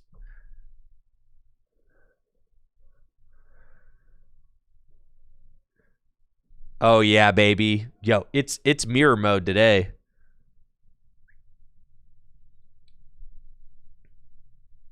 We got another mirror coming up. Let's go, baby. Let's go. Let's go. Round number 3 coming right at you. And we got Hunter versus John. I don't care if it's a mirror, folks. I love a good mirror. And Hunter versus John, classic. Classic matchup right there.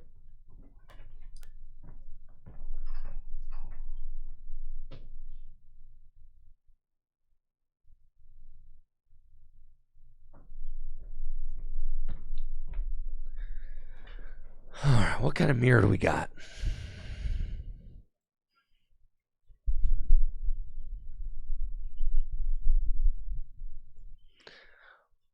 GX format says, when are we going to get some content? Dude, I've got a banger video coming out tomorrow. I wrote the script for it today.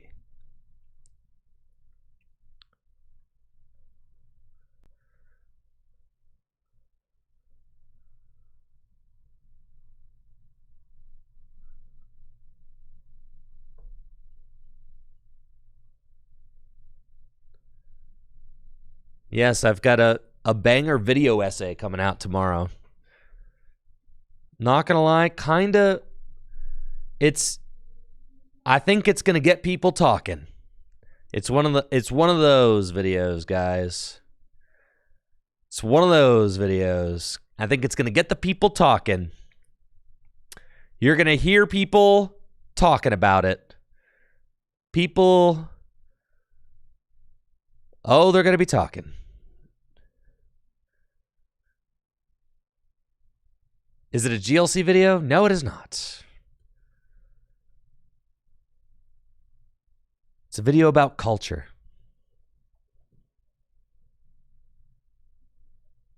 About ethics.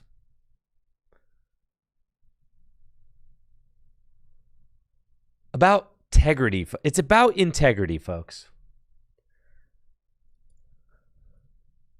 It's about integrity, all right? It's a video about integrity.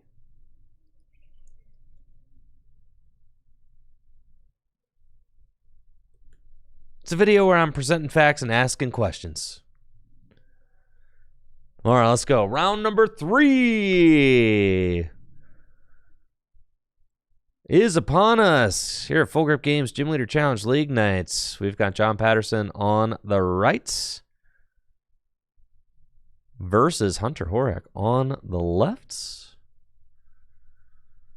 And this is a Fight Guys mirror, folks. Oh, yes, there's also a new Tricky Hideout video. So if you're looking for some sweet content, yo, hit up the Tricky Hideout. Tricky Hideout is my YouTube channel where I release kind of fun, lighthearted Pokemon TCG challenges. And I just released my first Tricky Hideout video in like, I don't know, months. It's been months. So that was a lot of fun. Definitely make sure to check that out if you have not already.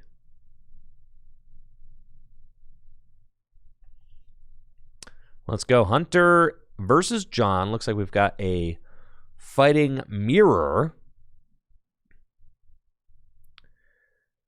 And Hunter has got special energy onto Ogie Dogie. And Ogie Dogie is just that guy in the fighting deck. I mean, Ogie Dogie was already one of the best cards in Gym Leader Challenge format. And now that it's got the support, some rock solid support, am I right, folks, of Solrock and Lunatone,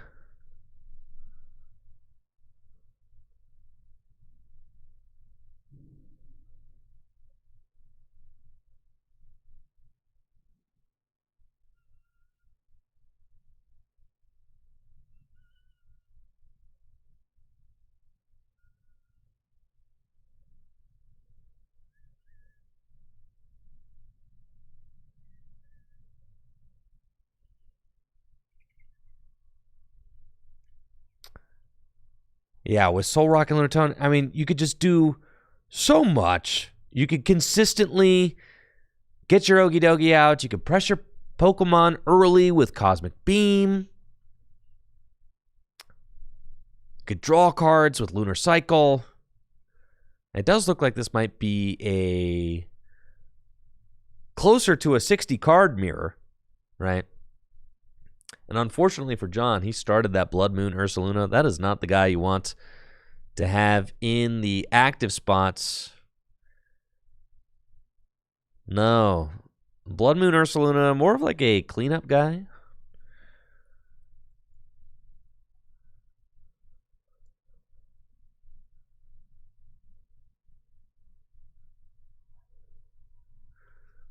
Did I flip the names?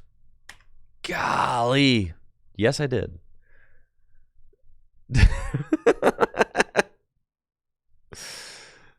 That is Hunter on the right. Now it's a true mirror. Hunter Horak versus Hunter Horak. And it is John Patterson on the left.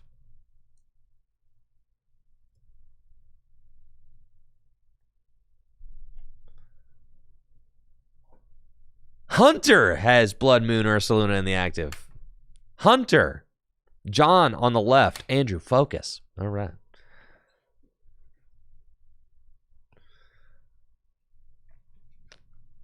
I enjoy a good mirror match. A gym leader challenge mirror match, in my opinion, is always interesting. Because it's not like the same exact thing is happening. You know, both players got prizes.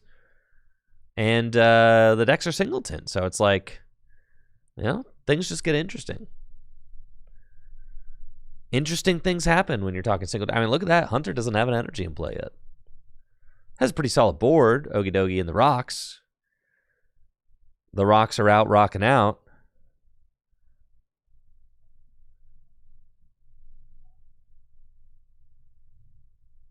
But John does have that energy on Okie. Now that Okie has got support, I mean, this thing is just a total wrecking ball.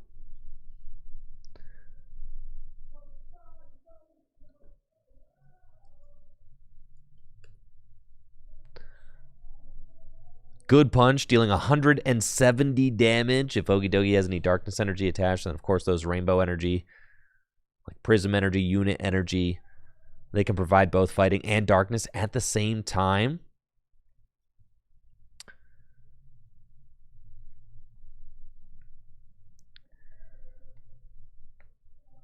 Got fighting energy on the Okie.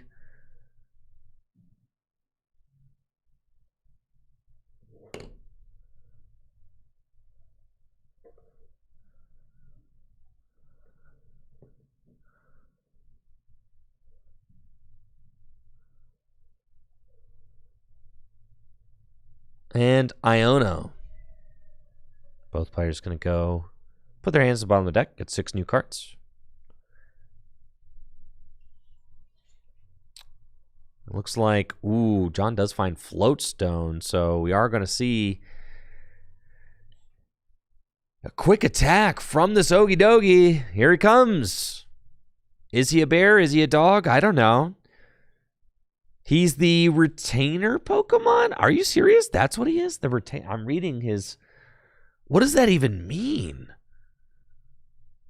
What does it mean? Folks, can someone please explain that to me? What does it mean to be the retainer Pokemon?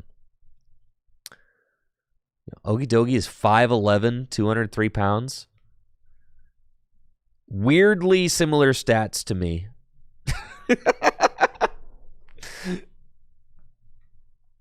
Oh, the thing he swings around is called a retainer? Oh, okay. Dude, I am also... I'm 6 foot, though, if I'm being honest.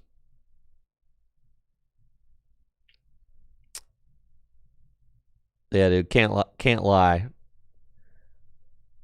Actually, if my wife heard me say that, she would correct me. Loud, incorrect buzzer noise and tell you all that I'm 5'11" and 3/4", which is true, but with shoes on.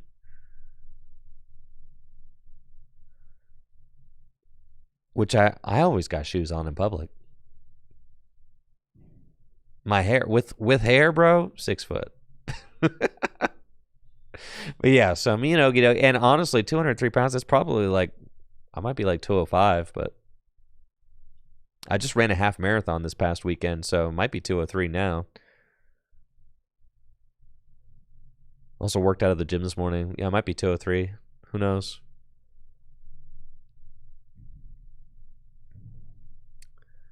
All right, we got tag call. Tag call for Guz Mahala and Cynthia and Caitlin.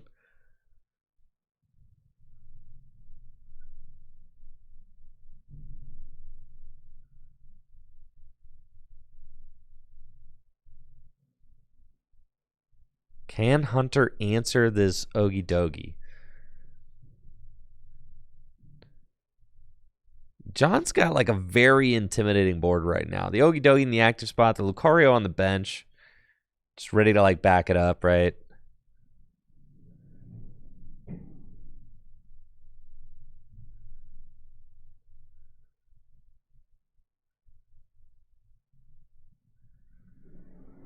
Cordy Fox says, "Hi, Andrew. The chain Ogie Dogie swings around is called a chain. Thank you.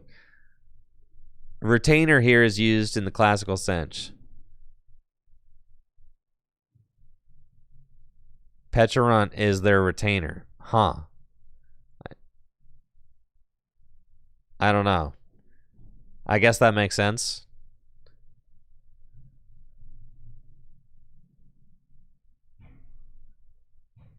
All right, we do have Ogie Dogie is Pecharunt's retainer. What does retainer mean then?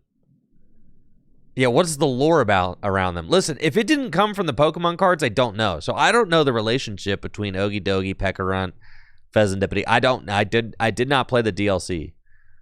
Think servant. I thought retainer meant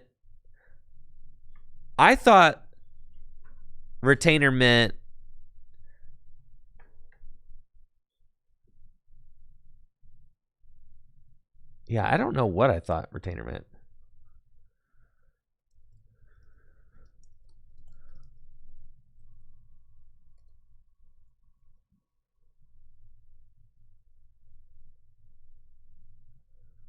I had always heard it is like you have someone on retainer. And when you have someone on retainer, it means you pay a fee to ensure that person's future services are available to you. This is common with lawyers, consultants, and designers to secure access to their expertise and time. That's what I'm getting from the Google AI overview. Yeah. That's what I had always heard it as. Like you got someone on retainer, like legal counsel or something. Yeah. Dare Dooley says, I'm 6 foot is the most 5'11" thing a guy can say. I know. Guilty, dude. You got me.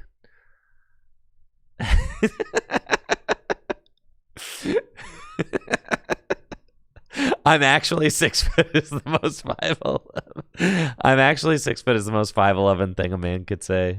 That's for sure.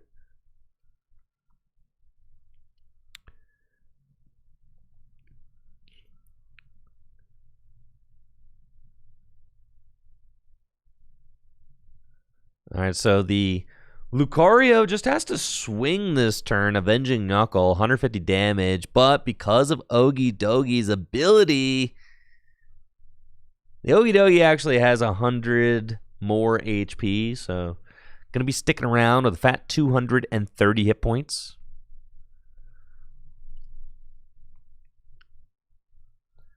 So he's kind of chilling.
right, John's got an energy on Lucario on the bench now.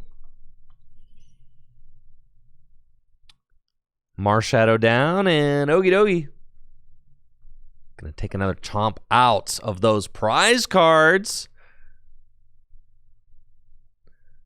With another good punch.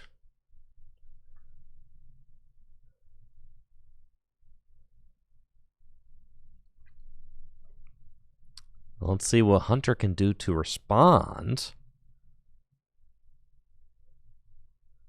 Hexmaniac. I mean, if there was ever a turn to play Hexmaniac, that was the turn for sure.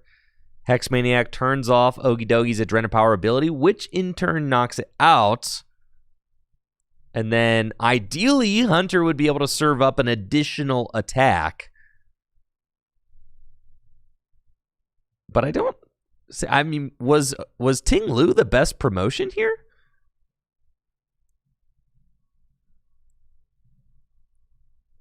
I'm not going to lie. Solrock kind of seems like a stronger... Well, I guess, yeah, spreading damage is fine, right? I guess Solrock wasn't taking a knockout, so... It was kind of close to taking a knockout, though, low-key. Muscle Band. It's another touchdown for the Ravens. Let's go, Mark Andrews. Let's go. Let's go, baby. Let's go. That's what I'm talking about.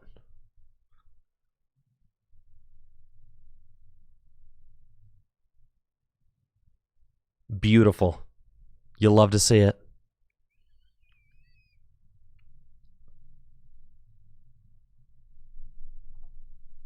Now, John also has Hexmaniac in his hand. Probably not going to be the card that sees play. Funny thing about attacking with the Ting Lu is it also makes it so that the Focus Sash is not really a live card, right? And Focus Sash is a big deal.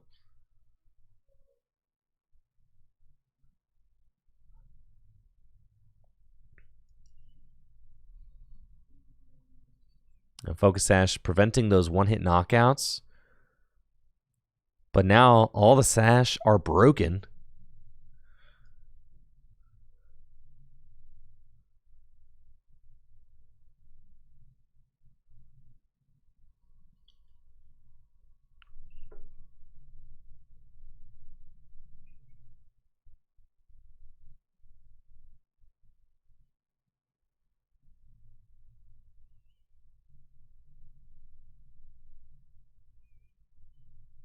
And just going to be a pass. John has nothing? Clara? And then nothing? Just going to attach an... I guess not nothing, right? You got an energy attachment to Okie Dokie. You're just like getting the dog back up. So like that makes sense. You're trying to power the dog back up.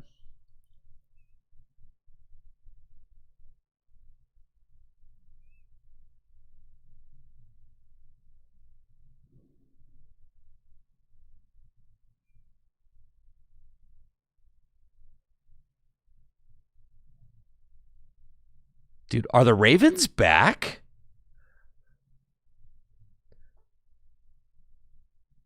Are the 2-5 Ravens back, baby? God, it's been a rough year so far. It's been a really hard year.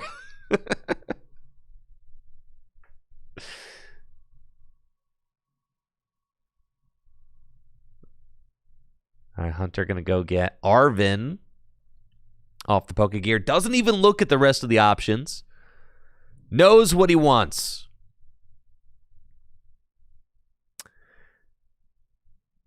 Hopefully Hunter's got a stadium. Can go get Muscle Band, which will knock out the... Will knock out the active Lunatone, so that's good.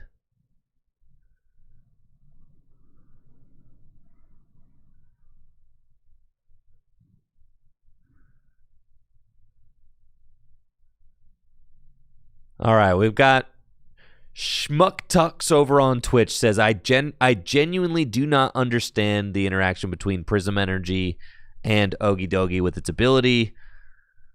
And you're not the only one who ever gets confused about this. So let's go ahead and let's just have a little breakdown here. All right, so if you read a card like Prism Energy or Rainbow Energy, let's see if we can pull one up, right? It says it counts as all energy, right? All types of energy, but only one at a time.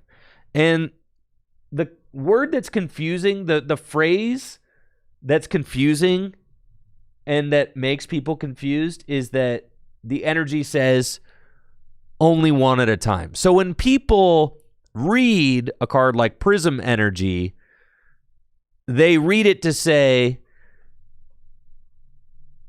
it only provides one energy at a time. People read that as it only provides one type of energy at a time, but that is not the case. This says it provides every type of energy, but only provides one single energy at a time. The single energy that it provides every type of energy at the same time. Does that make sense? It's honestly like kind of weirdly, it's kind of weirdly worded by the Pokemon Company. Like I get what they're saying, right? You know, this card provides every type of energy, but only one energy at a time, right? So if they were trying to say that it only provided one type of energy at a time, then it would say this card can provide every type of energy, but only provides one type of energy at a time. That's how they would say it. But that's not what they're saying. They're saying this card provides every type of energy at a time. It is literally every type of energy, but only one single energy at a time. So basically, I don't know why they put that ending clause on there. I feel like it causes more confusion than clarification. It's so that people don't think that Prism Energy provides 11 energy. Right, because there's 11 different types in the Pokemon TCG. So you're telling me Prism provides 11 energy? Like, no, dude, it provides one energy, but that energy is all types. Did that answer it, Schmucktux? Did that answer it? Does that make more sense?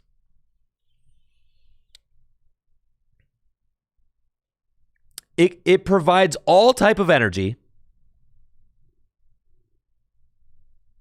but only one single energy. And the one single energy is all energy. You got it, dude. You got it. The one single energy that Prism Energy provides is all energy. Random thought, do rainbow energies also provide dragon energy and colorless energy? Dragon energy is not a thing. Right. But I guess yeah, dragon energy type is not a thing. Neither is colorless, so no. So then I guess it provides 9 different types. It provides fairy, it provides darkness, it provides colorless energy is a thing though. You're right. Yeah, colorless energy is a thing, but dragon is not. So it provides 10 types.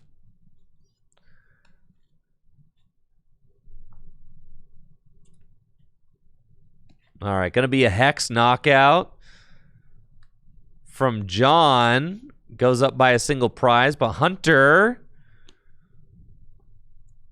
has got this Marshadow getting ready.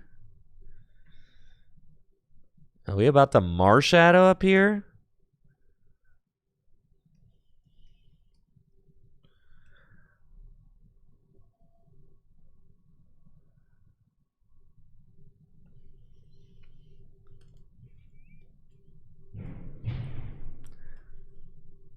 All right, now TV Boy in the chat is trolling me. Does it provide plasma energy? No, plasma energy provides colorless energy. No.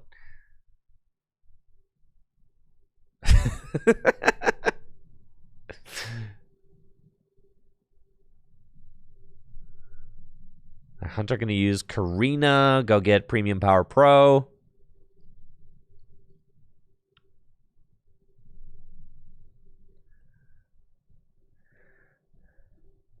And then has another energy in hands.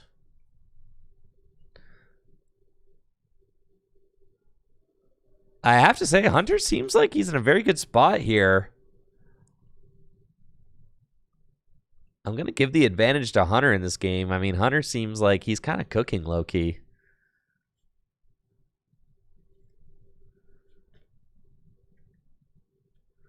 I like that focus sash on the bear. Yeah. Because if like John had Boss or Guzma to knock out the bear, that would be very annoying. That's like the one play you don't want him to make, right? So I like that. That's good. That's good.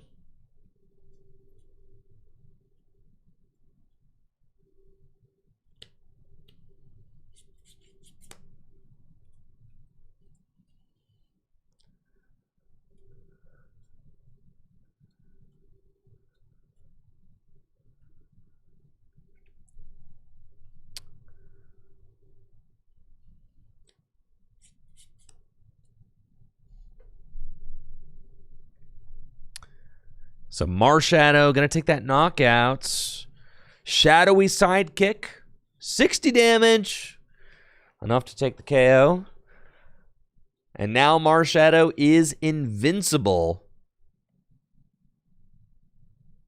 Very powerful effect, prevents all damage from and effective attacks done to this Pokemon during the next turn. Crazy how fighting went from being like unplayable 6 months ago. Not unplayable, but not very good.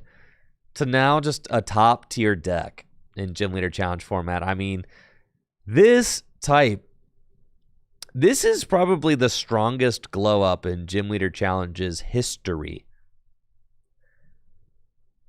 Ogie Dogie, Marshadow, the Rocks. I mean, they kept releasing pieces. The Ogie Dogie, Ting Lu, Lucario.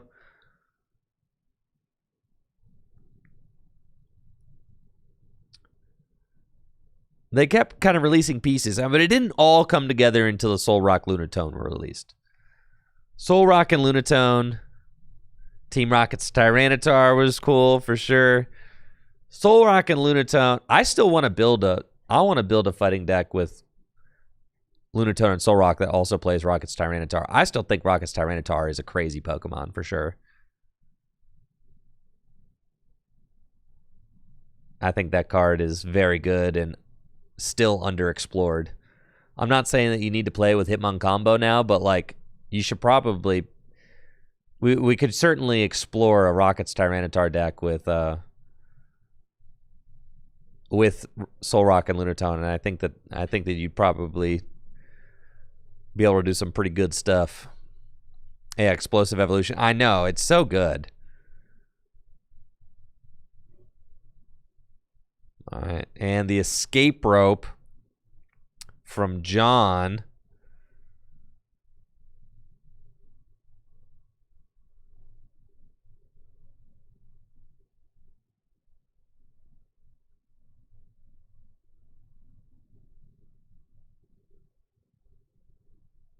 Hitmon combo won the 32-player online tournament the other day, but no T-Tar. That's cool. It was Hitmon combo with Soul Rock and Lunatone. That's pretty neat.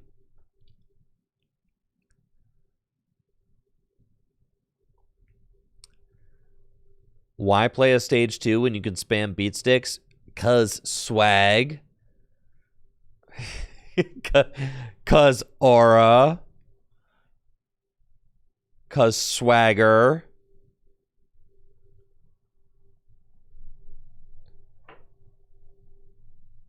All right, Aurora energy going down.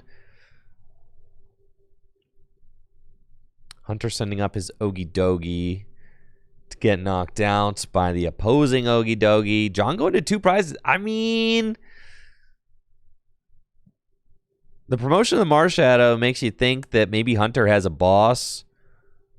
And he does have Escape Rope regardless. Doesn't find anything off the Lunar Cycle.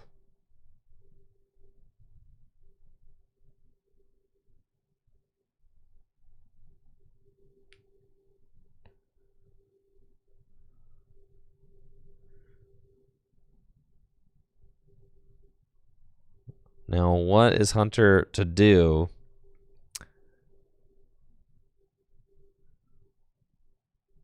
bossing up this. Oh, does have boss. Okay, so boss is up Soul Rock. Now it's going to take another bonus knockouts. Become invincible again with Shadowy Sidekick. Okay, boss is up Soul Rock. Takes the knockout with Shadowy Sidekick.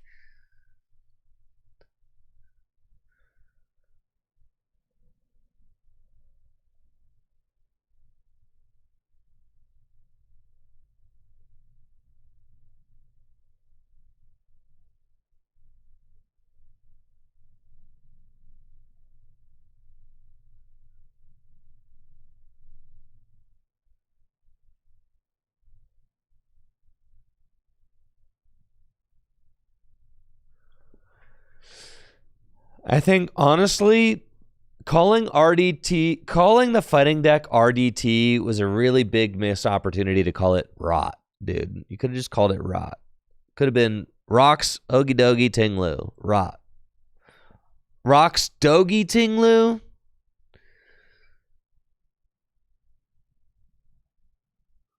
R-O-T, it spells a word. Could have been, dude. All right.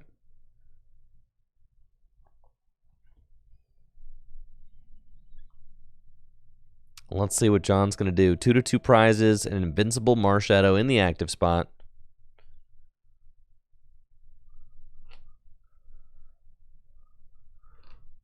Ruinition Awakens on Twitch. Are you the one that won the 32-player tournament with the Hitmon combo deck?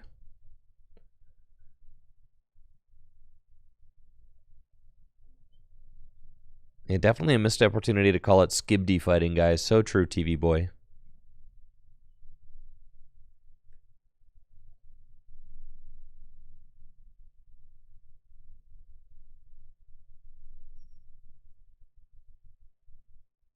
What is John going to do about this invincible Marshadow? And Hunter's got the Blood Moon Ursaluna. Just has to go for the Lily's Determination off of the Pokegear. That's not going to really help. And see how good the combination of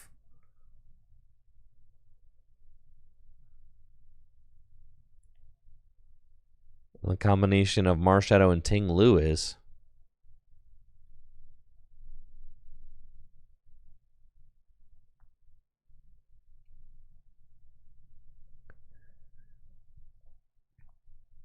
I gotta say, Hunter does kind of seem favored at this point because of the way that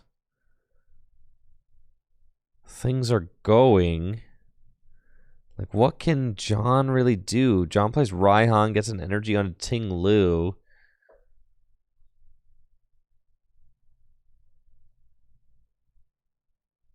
But Hunter's got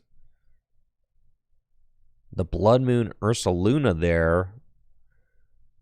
But then you've got John's got... Oh, it's still anyone's game. I mean, it's still close, right? The Marshadow... John's Marshadow having 90 damage on the bench does make it... Is this a second support? No, he grabbed Lily off of the Pokegear. The way that he grabbed Lily off of Pokegear made it look like he was playing it, but that was not a played supporter. I think Raihan was just a supporter for turn. Lily's was grabbed off Pokegear.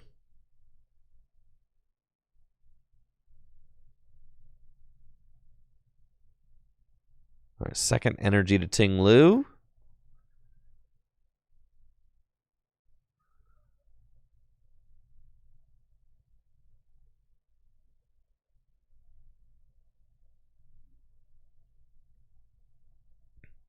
And just a pass from John. Hunter's got the escape rope. Could push this thing out of the active spots. I mean, Hunter doesn't have anything on board that can handle this Blood Moon right now.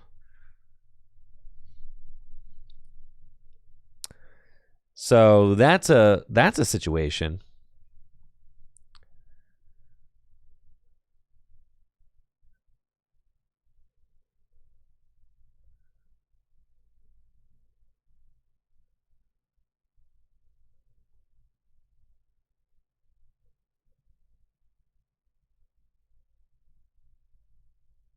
Rescue Stretcher.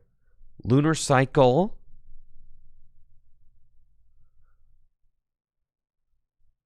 Rescue Stretcher going to bring the Dogi back. Potentially? I think the Ting Lu is smarter. Because of that, Marshadow has the 60 damage on it. It is an easier situation to fulfill. So if Hunter has an energy attachment, can just attach to the Ting Lu, retreat. Yeah, this is 100% the play. Yeah. I'm glad Hunter found this line because this line is way better than bringing that Ogie Dogie back. Yeah, just like literally, and don't even play the escape rope, I wouldn't say. Just retreat.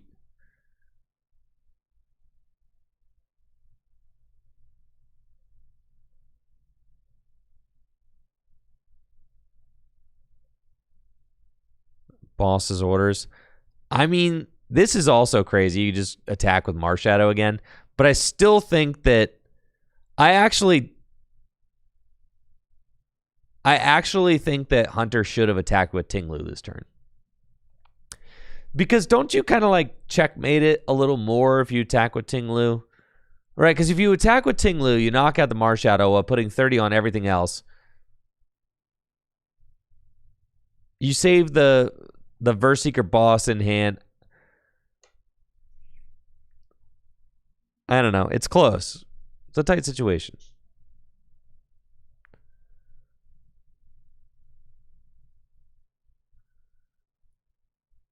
Hunter down to one prize, though.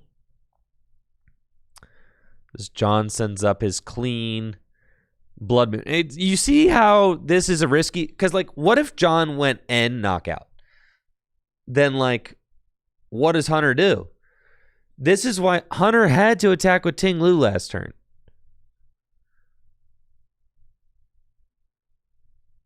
Ting Lu was the only play that kind of like checkmated the board. Because if you attack with Ting Lu, you put 30 on everything, you soften it all up for Blood Moon.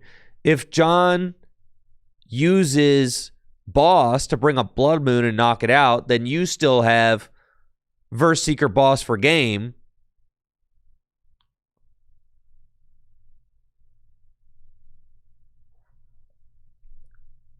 And if John uses Iono, then you just bring up your Blood Moon and knock out whatever for game. So I think Hunter missed a crucial opportunity to checkmate the board by not attacking with Ting Lu last turn. So would have really vastly preferred to see Hunter do that. I suspect it's tough, right? Because like almost like what's the point of what's the point of getting Ting Lu back if you weren't going to make that play, right? Like what's the point? Because now, like say John takes this knockout, Hunter sends up Ting Lu, John retreats into Ogie Dogie and wins. So this line is almost like if Hunter had attacked with Ting Lu last turn, he would be like guaranteed the win. But attaching to the Ting Lu, it's like you had to do one or the other. You either had to attack with Ting Lu last turn, or you needed to recover Ogie Dogie and attach to it. Right? But doing neither of those plays, somehow, I think Hunter has found the least optimal route. Unfortunately,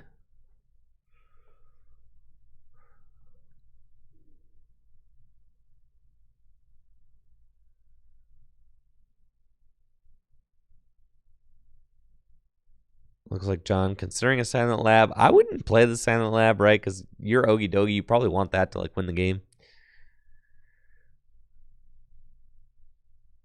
It does stop Hunter from getting an energy, so maybe John is like depending on that. Is he pass? Oh, he just has to pass. Hunter's Marshadow is invincible, so like I get it. It is Hunter's still fine.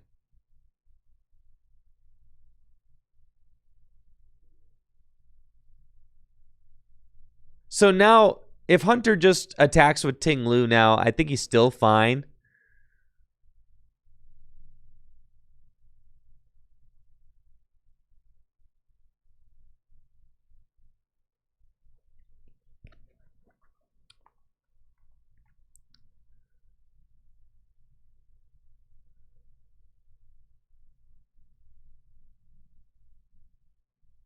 No, he's not fine.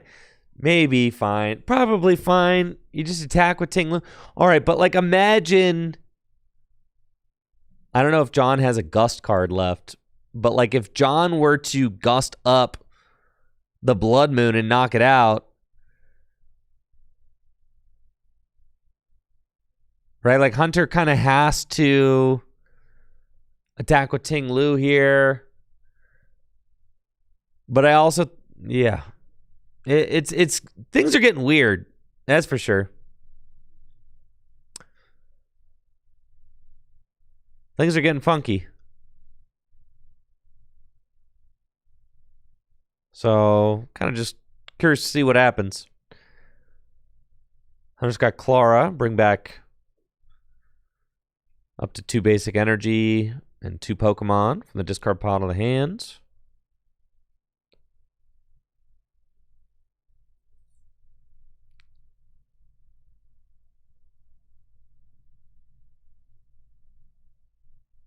Does have Lunar Cycle to draw 3 more cards.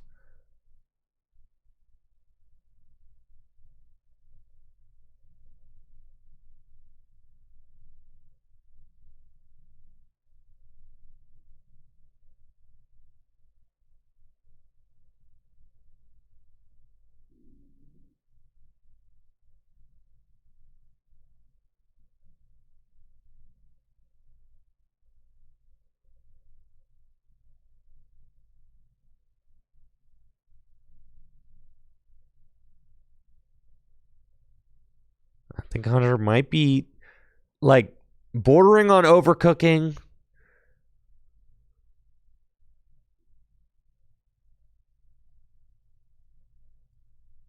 I would say it seems like maybe Hunter's just using a little too many resources.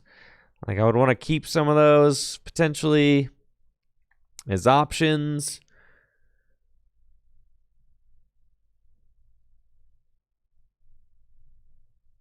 I think the Aurora energy on the Ting Lu last turn without attacking with the Ting Lu just felt really bad. And now, like, is Hunter going to... Are we going to time out? Like, is Hunter going to tie this instead of winning? And we're out of time, right? So, like... If Hunter doesn't attack, like, right this very second, you know, Hunter could certainly put himself in a situation where he literally can't even win the game.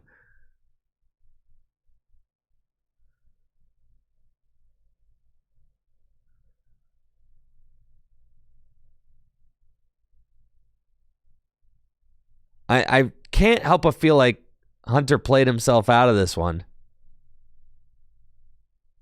And like I said, the line, like, if this was an Ogie Dogie with 2 energy attached to it, Hunter wins, I think. Because he didn't waste his Versus Seeker on the boss last turn. Or like 2 turns ago.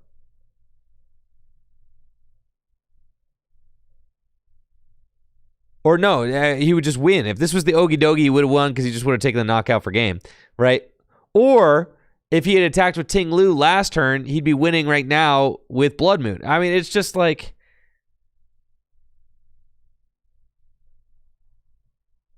But now time is out.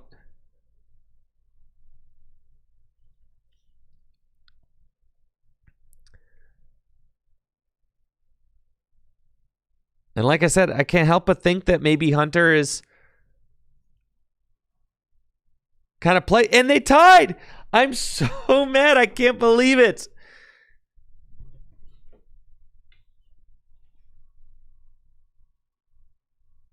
I mean, Hunter just had a very clear route to win there.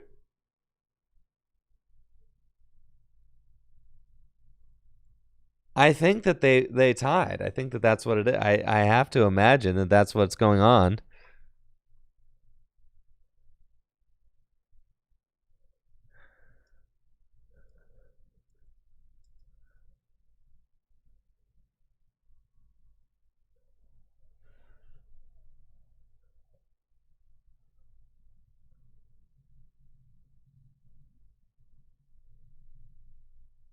And the stream match tied. Yeah. That game was 100% within Hunter's ability to win. And really, John, I think, got away with a very lucky tie there because Hunter kind of threw. Unfortunately, had a very, very clear route to win. 2 different plays there at the end would have won Hunter the game. The turn he bossed with the Marshadow, he should have just attacked with Ting Lu to set up checkmate for Ogie Dogie. Or he could have brought back, if he wasn't going to attack with Ting Lu that turn, then just use Rescue Stretcher on Ogie Dogie and power it up, and then you also win that way. So, unfortunate conclusion to that game, but that's just how the cookie crumbles sometimes.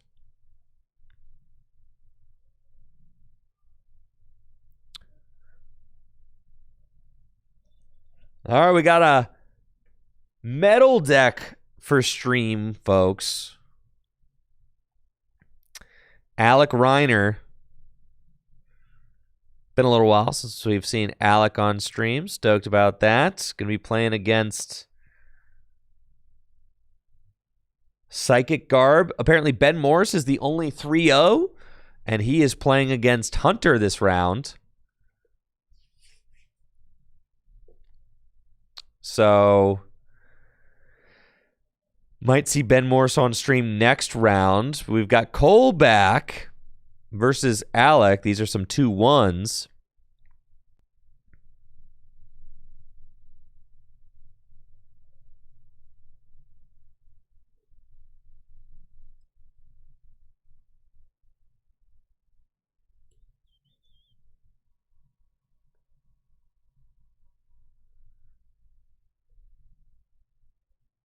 Cole Stellato back at it.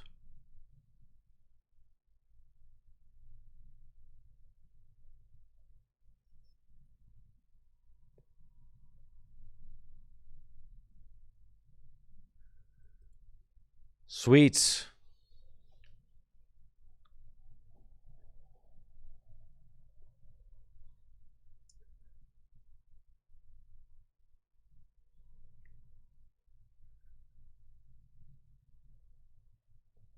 All right, round number 4 of 5 tonight, folks. 18 players in the house tonight, so got a 5-rounder for you.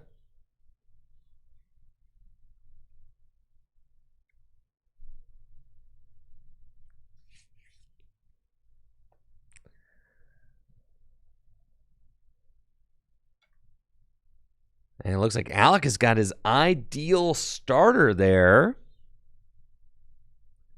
for the metal deck. Jirachi.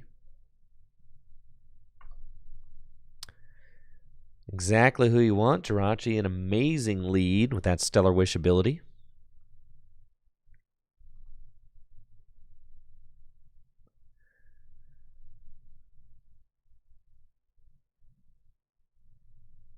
Dang, 2 fellas with the light blue nails tonight.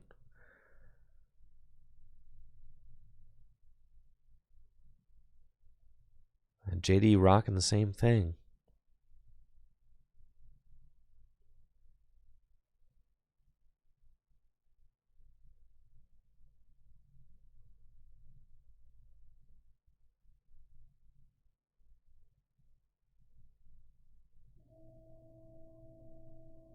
Waiting for the match to start. Jirachi with the Stellar Wish ability allows you to look at the top 5 cards of your deck.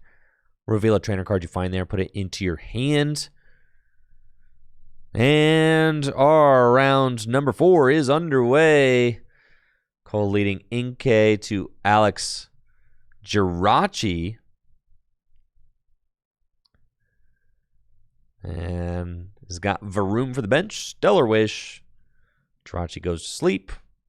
Quick Ball is a nice card for the start of any game.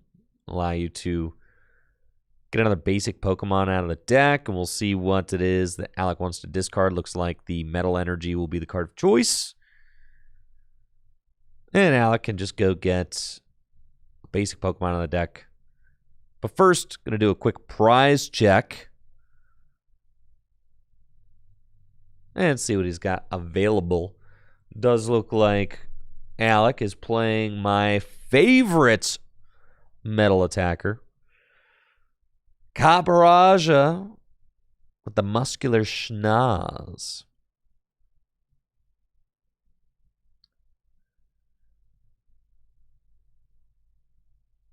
$190 hit points, muscular nose, 220 damage, but does nothing if the Pokemon has 8 or more damage counters on it. However, the new giant ice cream cone, Jumbo Cone, coming out could be a good pairing with Caparaja. I know a lot of metalists are already playing Mal and Lana, but being able to just heal your Pokemon with 3 energy or more with an item is extremely good. 80 damage heal is very strong. And even if you're not like fully healing the Caparaja, just allowing it to swing back-to-back turns, you figure if the Caparaja has 100 damage on it, you heal 80, that's 20. What? So like, if the Caparaja has, 140 damage on it? What's the breaking point? 150 when you heal with the cone? Then it would have 70.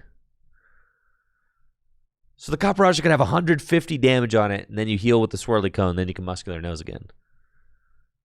I think I'm not spreading fake news. Yeah, that's it.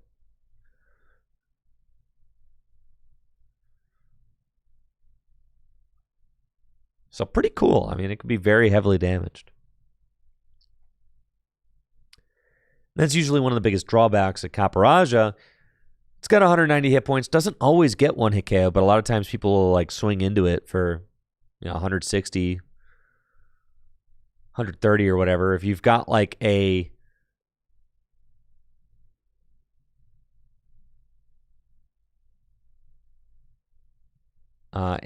damage reduction tool on it or whatever,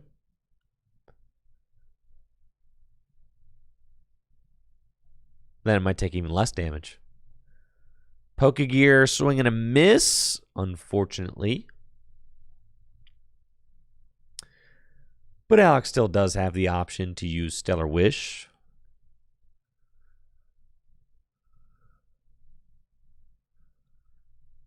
I think Alec does also have Iono in hand, so could play that. It's got Pot Helmet too.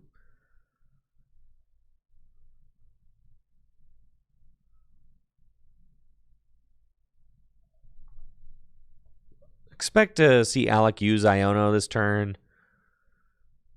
No real need to commit an energy attachment. I do like the escape board grab here off the Jirachi. That seems fine. I think personally I would like to see the Stellar Wish wait until after the Iono. And the reason for that is Iono guarantees that you see the next 6 cards. Then Stellar Wish guarantees that you see 5 cards further than that. So if you Iono first, then Stellar Wish, you just guarantee see 11 cards. And that's just really good, right? So you probably want to do that. However, Alec is just drawing some absolute flames off this Iono, so who cares, These are like the perfect 5 cards that Alec could have drawn. He's like, oh yeah, why don't I just Evolution Incense, go get my Revavroom. Why don't I just Level Ball, go get my Bronzong.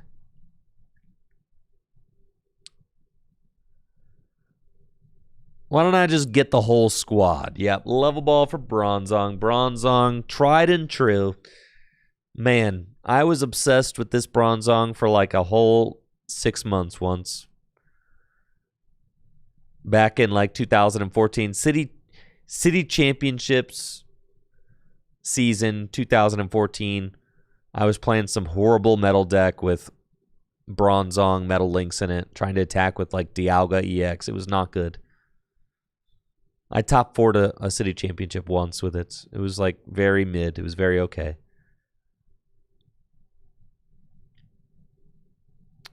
Level Ball for Bronzong. But the Bronzong, he is powerful. He's got Metal Links. It's basically Psychic Recharge. It's basically Dynamotor.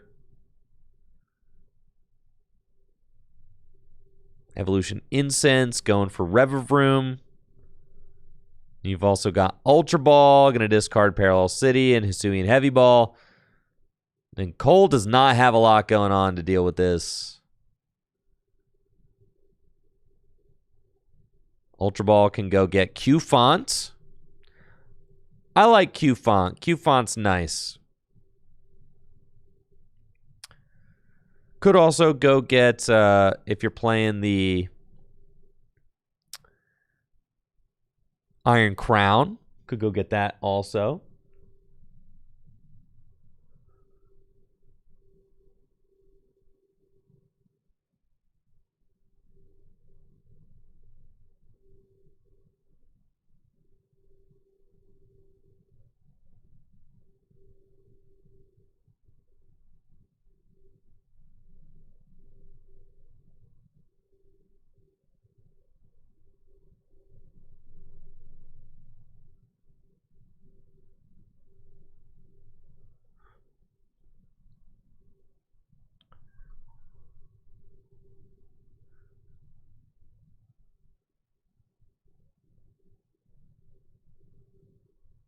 I belled him down off of the rumbling engine. As Alec fills his hand to 6, discards an energy.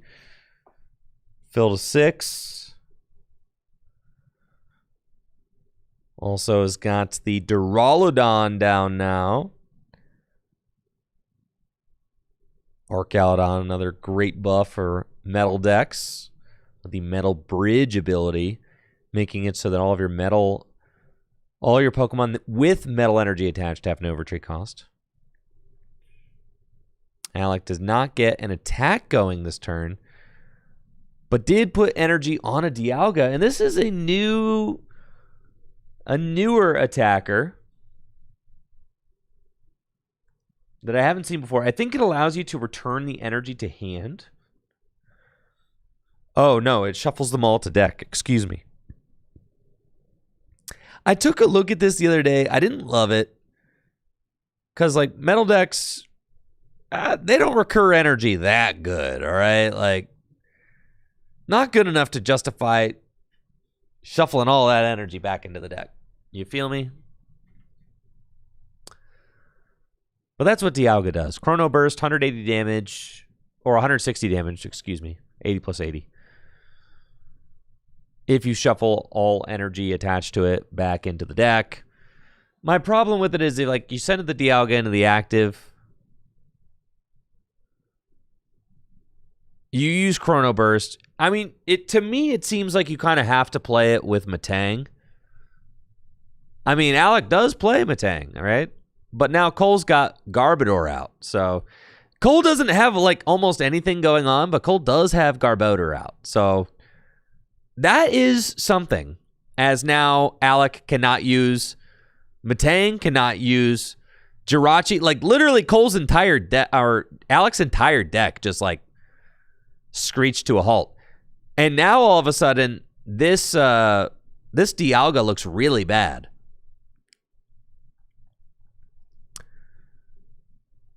Because now it's like, oh, well, with Garbodor out, it's like Chrono Burst, you got to put the energy back in, and then what are you doing with the ability lock? It's really, this Dialga is tough with ability lock. It's not what you want. Now, if I were Alec here, bring that Dialga into the active spot and beam that Inkay, dude. Because you could 2-hit KO the Inkay over the course of 2 turns. I really don't think it's worth passing there. Oh, yeah. I guess you could just Chrono Burst for 80. That's true. That's true. You could just Chrono Burst for 80. You don't have to shuffle it in. That's true. It's true. It's true. He's all right. Is he better than Iron Crown, though? You know? Is he? The Iron Crown, to me, seems like the very popular lead for metal decks. And then Zamazenta is like your backup. Dialga, he seems okay. I definitely don't hate the card. He seems all right.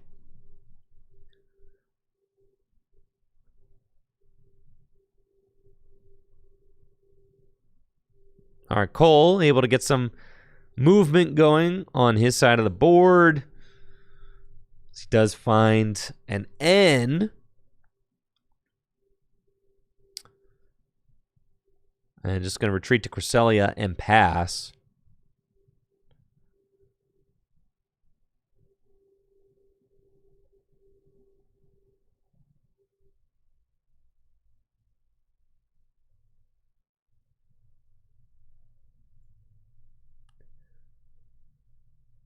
Alec does have a third energy on the Dialga. I really like Metal. I think that Metal is certainly a very underrated type in Gym Leader Challenge.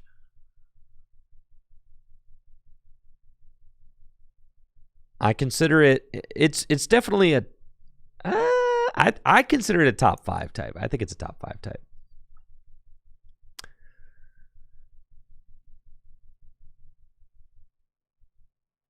Metal is certainly it's like one of those types where if there was like a Bananas Metal set that came out that just like gave Metal another, I don't know, if Metal gets like an Ogie Dogie, right? or something like that, it's like, okay, you know, then all of a sudden Metal is like looking very good. I mean, Metal already has Zamazenta. It just kind of needs that lead. What's my top 5 right now? My top 5 Gym Leader Challenge decks are in no particular order. The top 3 I consider to be kind of like a step above the rest. Or Psychic Water and Fighting are my top 3. And then the next 2, which I would say are not in particular order, are like probably Metal and Grass. I think Colorless and Lightning and Dark all fall off very hard because of Fighting's being so good. So I would put those 3 as like kind of the next 3.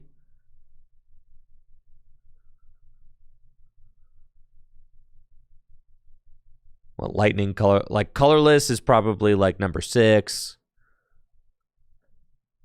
I don't know. You could put Colorless in at 5, 4 or 5. But having... Oh, Alec needs to take a prize card. Yep. I'll make sure we get it. My walkie's not working tonight. I got to figure that out.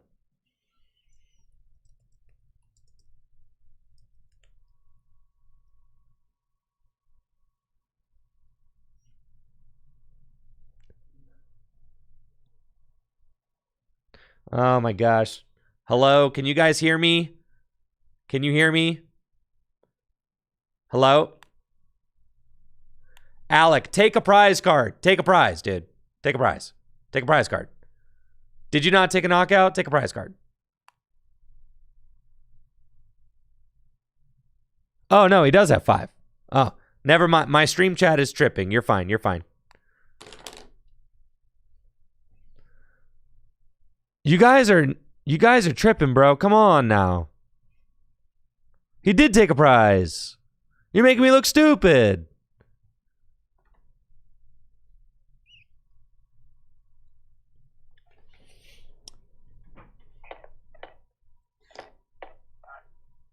Gosh. All right, anyways. Carry on. I do get the confusion. Alec, at a glance, Alec is like kind of got like a little bit of a funky outline for his prizes. He's kind of going like a sideways 3-2 thing. I get it. You had me fooled. I was like, oh yeah, there's 6 prizes there. Upon closer inspection, there is 5.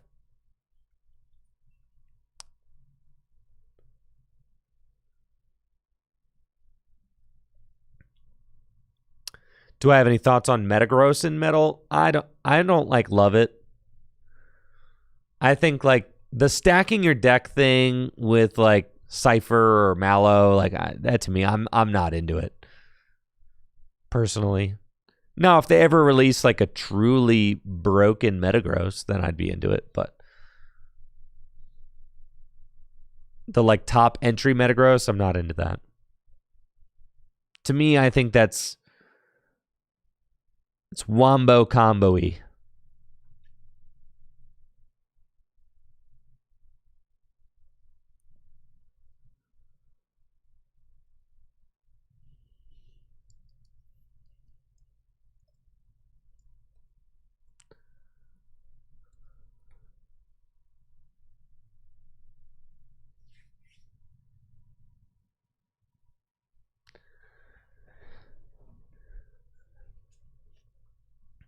So yeah, I think the top entry Metagross is more funny than good.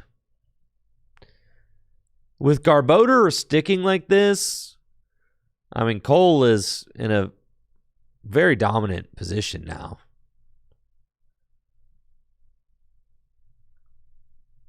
A very good spot. Necrozma's in the active spot now. I'm going to start swinging with Special Laser. I mean, Alec just kind of left unable to use any of his abilities.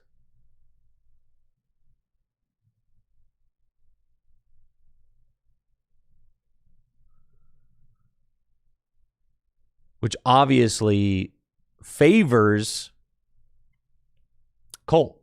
Cole's deck is built to operate like this. Alec's deck's got a whole lot of abilities that he would love to be using.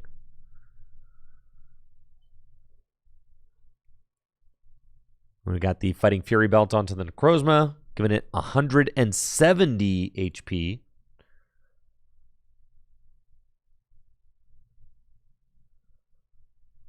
Shopping Center can break that ability lock. What a cool combination. Here we go. Shopping Center allowing Cole to pick the tool up off his Garbodor to allow himself to use Psychic Recharge and then right back down again. God, I love this version of Psychic. Honestly, the Garbodor Psychic deck, to me, so much fun. How cool, right? You ability lock, but then you also can break your own ability lock and use your abilities and then put it back down, and you just got like these really strong, powerful basic Pokemon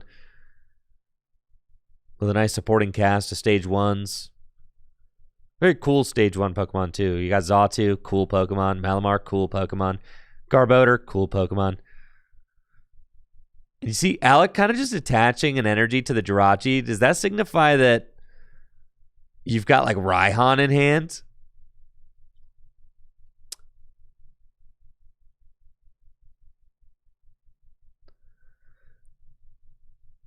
And then again, Cole doing the shopping center thing again. And I think the answer to that question is yes. Alec does have Raihan. Absolutely needs to get rid of this tool on the Garbodor. So hopefully, for Alec's sake, he's running Field Blower. And he is running Field Blower. He's got Field Blower in the deck. So do you just use Field Blower, remove the Fighting Fury Belt and the Floatstone, and then hope to draw into your Archaludon?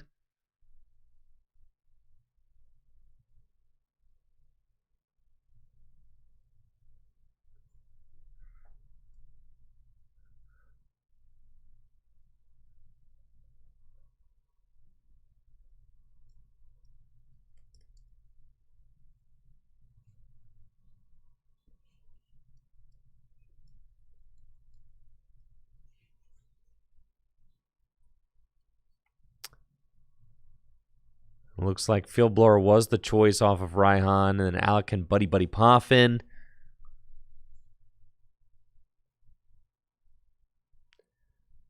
Is there any targets in the deck for Buddy Poffin?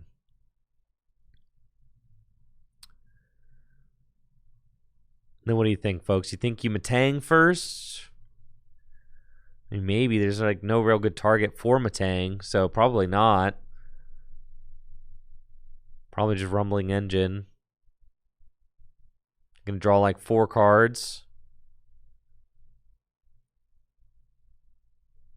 And you just kind of have to hope. Doesn't feel great. All right, here it is, Rumbling Engine. Zamazenta. Oh, does not find Archaludon. Does have attachment and Metal Links. Could go for Matang as well. I think this Duraludon. What's this Duraludon's retreat?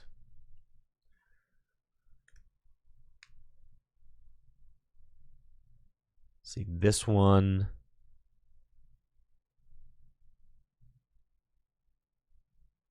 It's got to retreat at 2.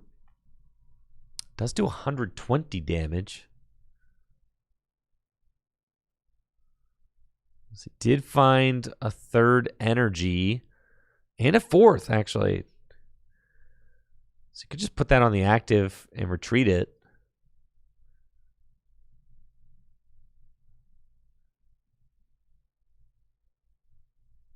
Just going to swing for 120 instead of retreating to the Zamazenta for the KO. Which, I don't know how much I love that. Because, you know, here Cole is about to pounce. Boss's orders. Another tool on Garbodor. And we're just right back to where we were, right? That's why the Garbodor is so good. Garbodor is like literally, imagine you could play Hex like every turn.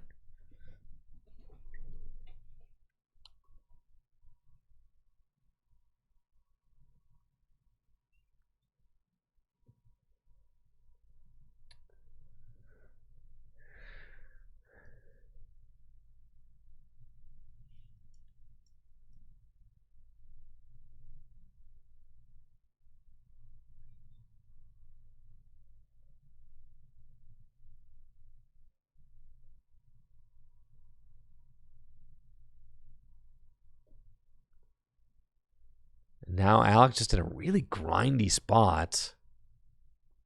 I have to say Cole in a very dominant position now. The Garbodor lock reestablished. Field Blower's been dealt with. Zamazenta's been dealt. A fully powered Zamazenta's been dealt with. Just really bad, right? And this is the power of Garbodor.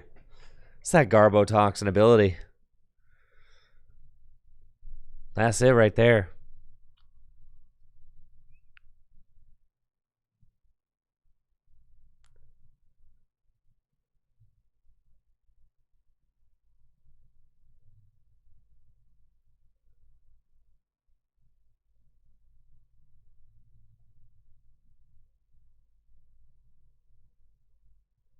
And you see Alec is playing the Iron Crown. He's able to search off of Bridget.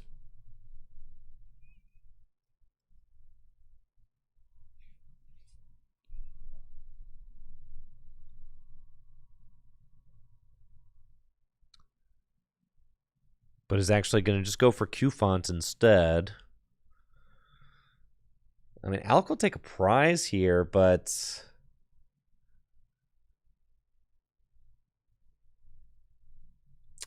is it enough?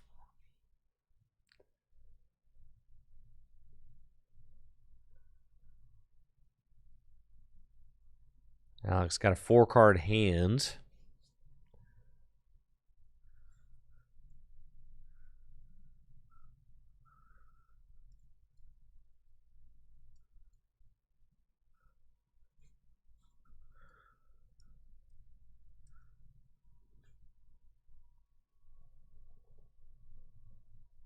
Looks like Cole's got teammates.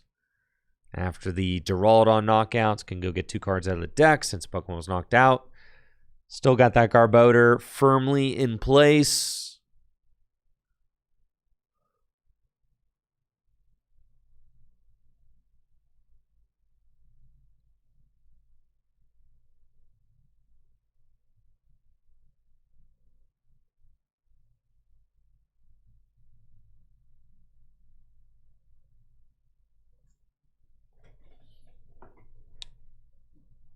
The Mewtwo getting powered up on the bench too is just such a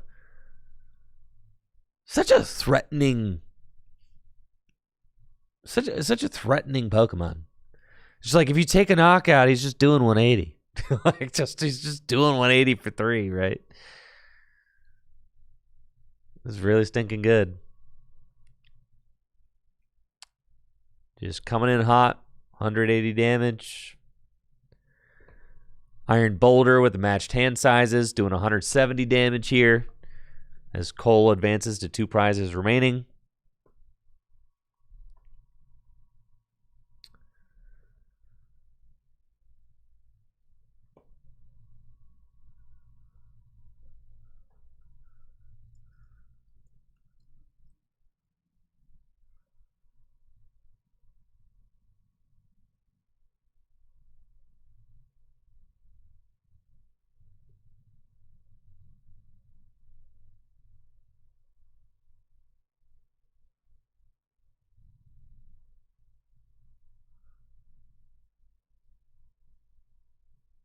Looks like Alex just has to play Lily, but like, what can he really even do here? Has to just sack another Pokemon, right? Going to keep his whole hand to 6 in hopes that Cole cannot hand match. And Cole literally just does have 6. So it just says, okay, draw, pass. Draw, knockout with Boulder. Here's Zamazenta with 2 energy on it now, right? Like, playing Hex is pointless.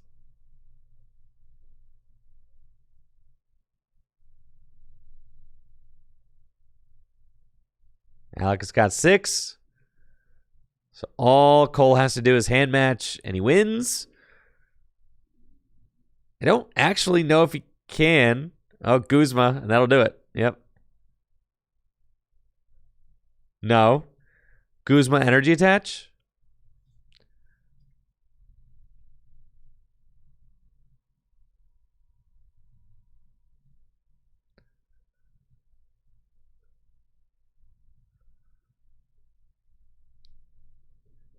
Mewtwo would actually take the knockout anyways because it does 90 plus 90, so. GG's, GG's, GG's. But was it GG's? Gosh, whenever you get Garbodor locked like that, it's one of those things where you're like, dang, bro. Looked like you were having so much fun there, bro. But not me. Love seeing a nice Garbodor match, though. Props to Cole on the dub. See, can we get a little look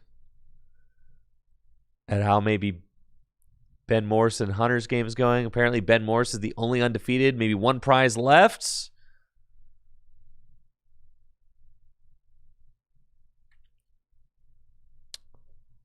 Can he go into the final round undefeated? Ben Morse badgeless so far on the season. You know he's trying to change that here.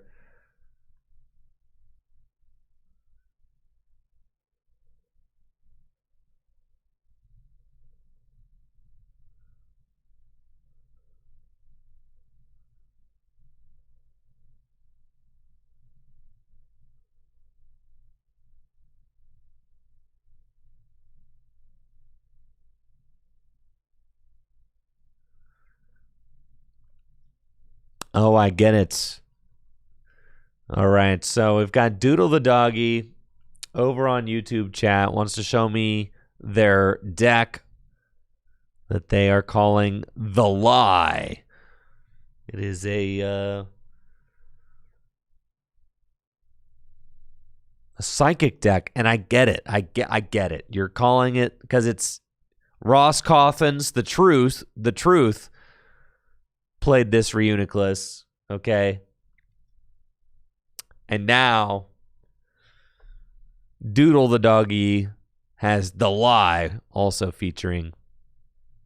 All right, I get it. So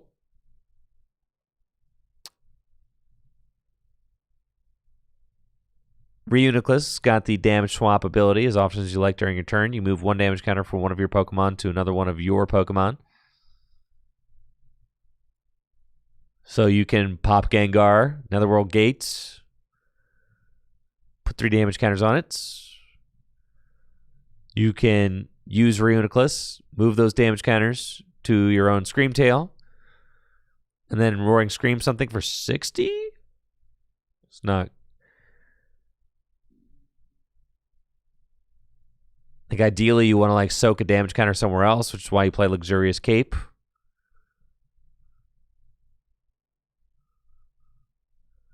Dang, Brandon has 9 badges in your local league? That's crazy.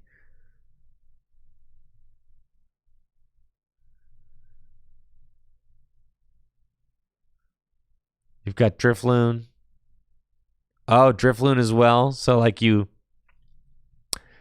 I think it's an interesting concept. I get it. You've got Trevenant. You can spread damage that way. I think it's a fun deck. This seems like a fun deck to me. It seems fun. You got Trevenant, so you can item lock and then spread damage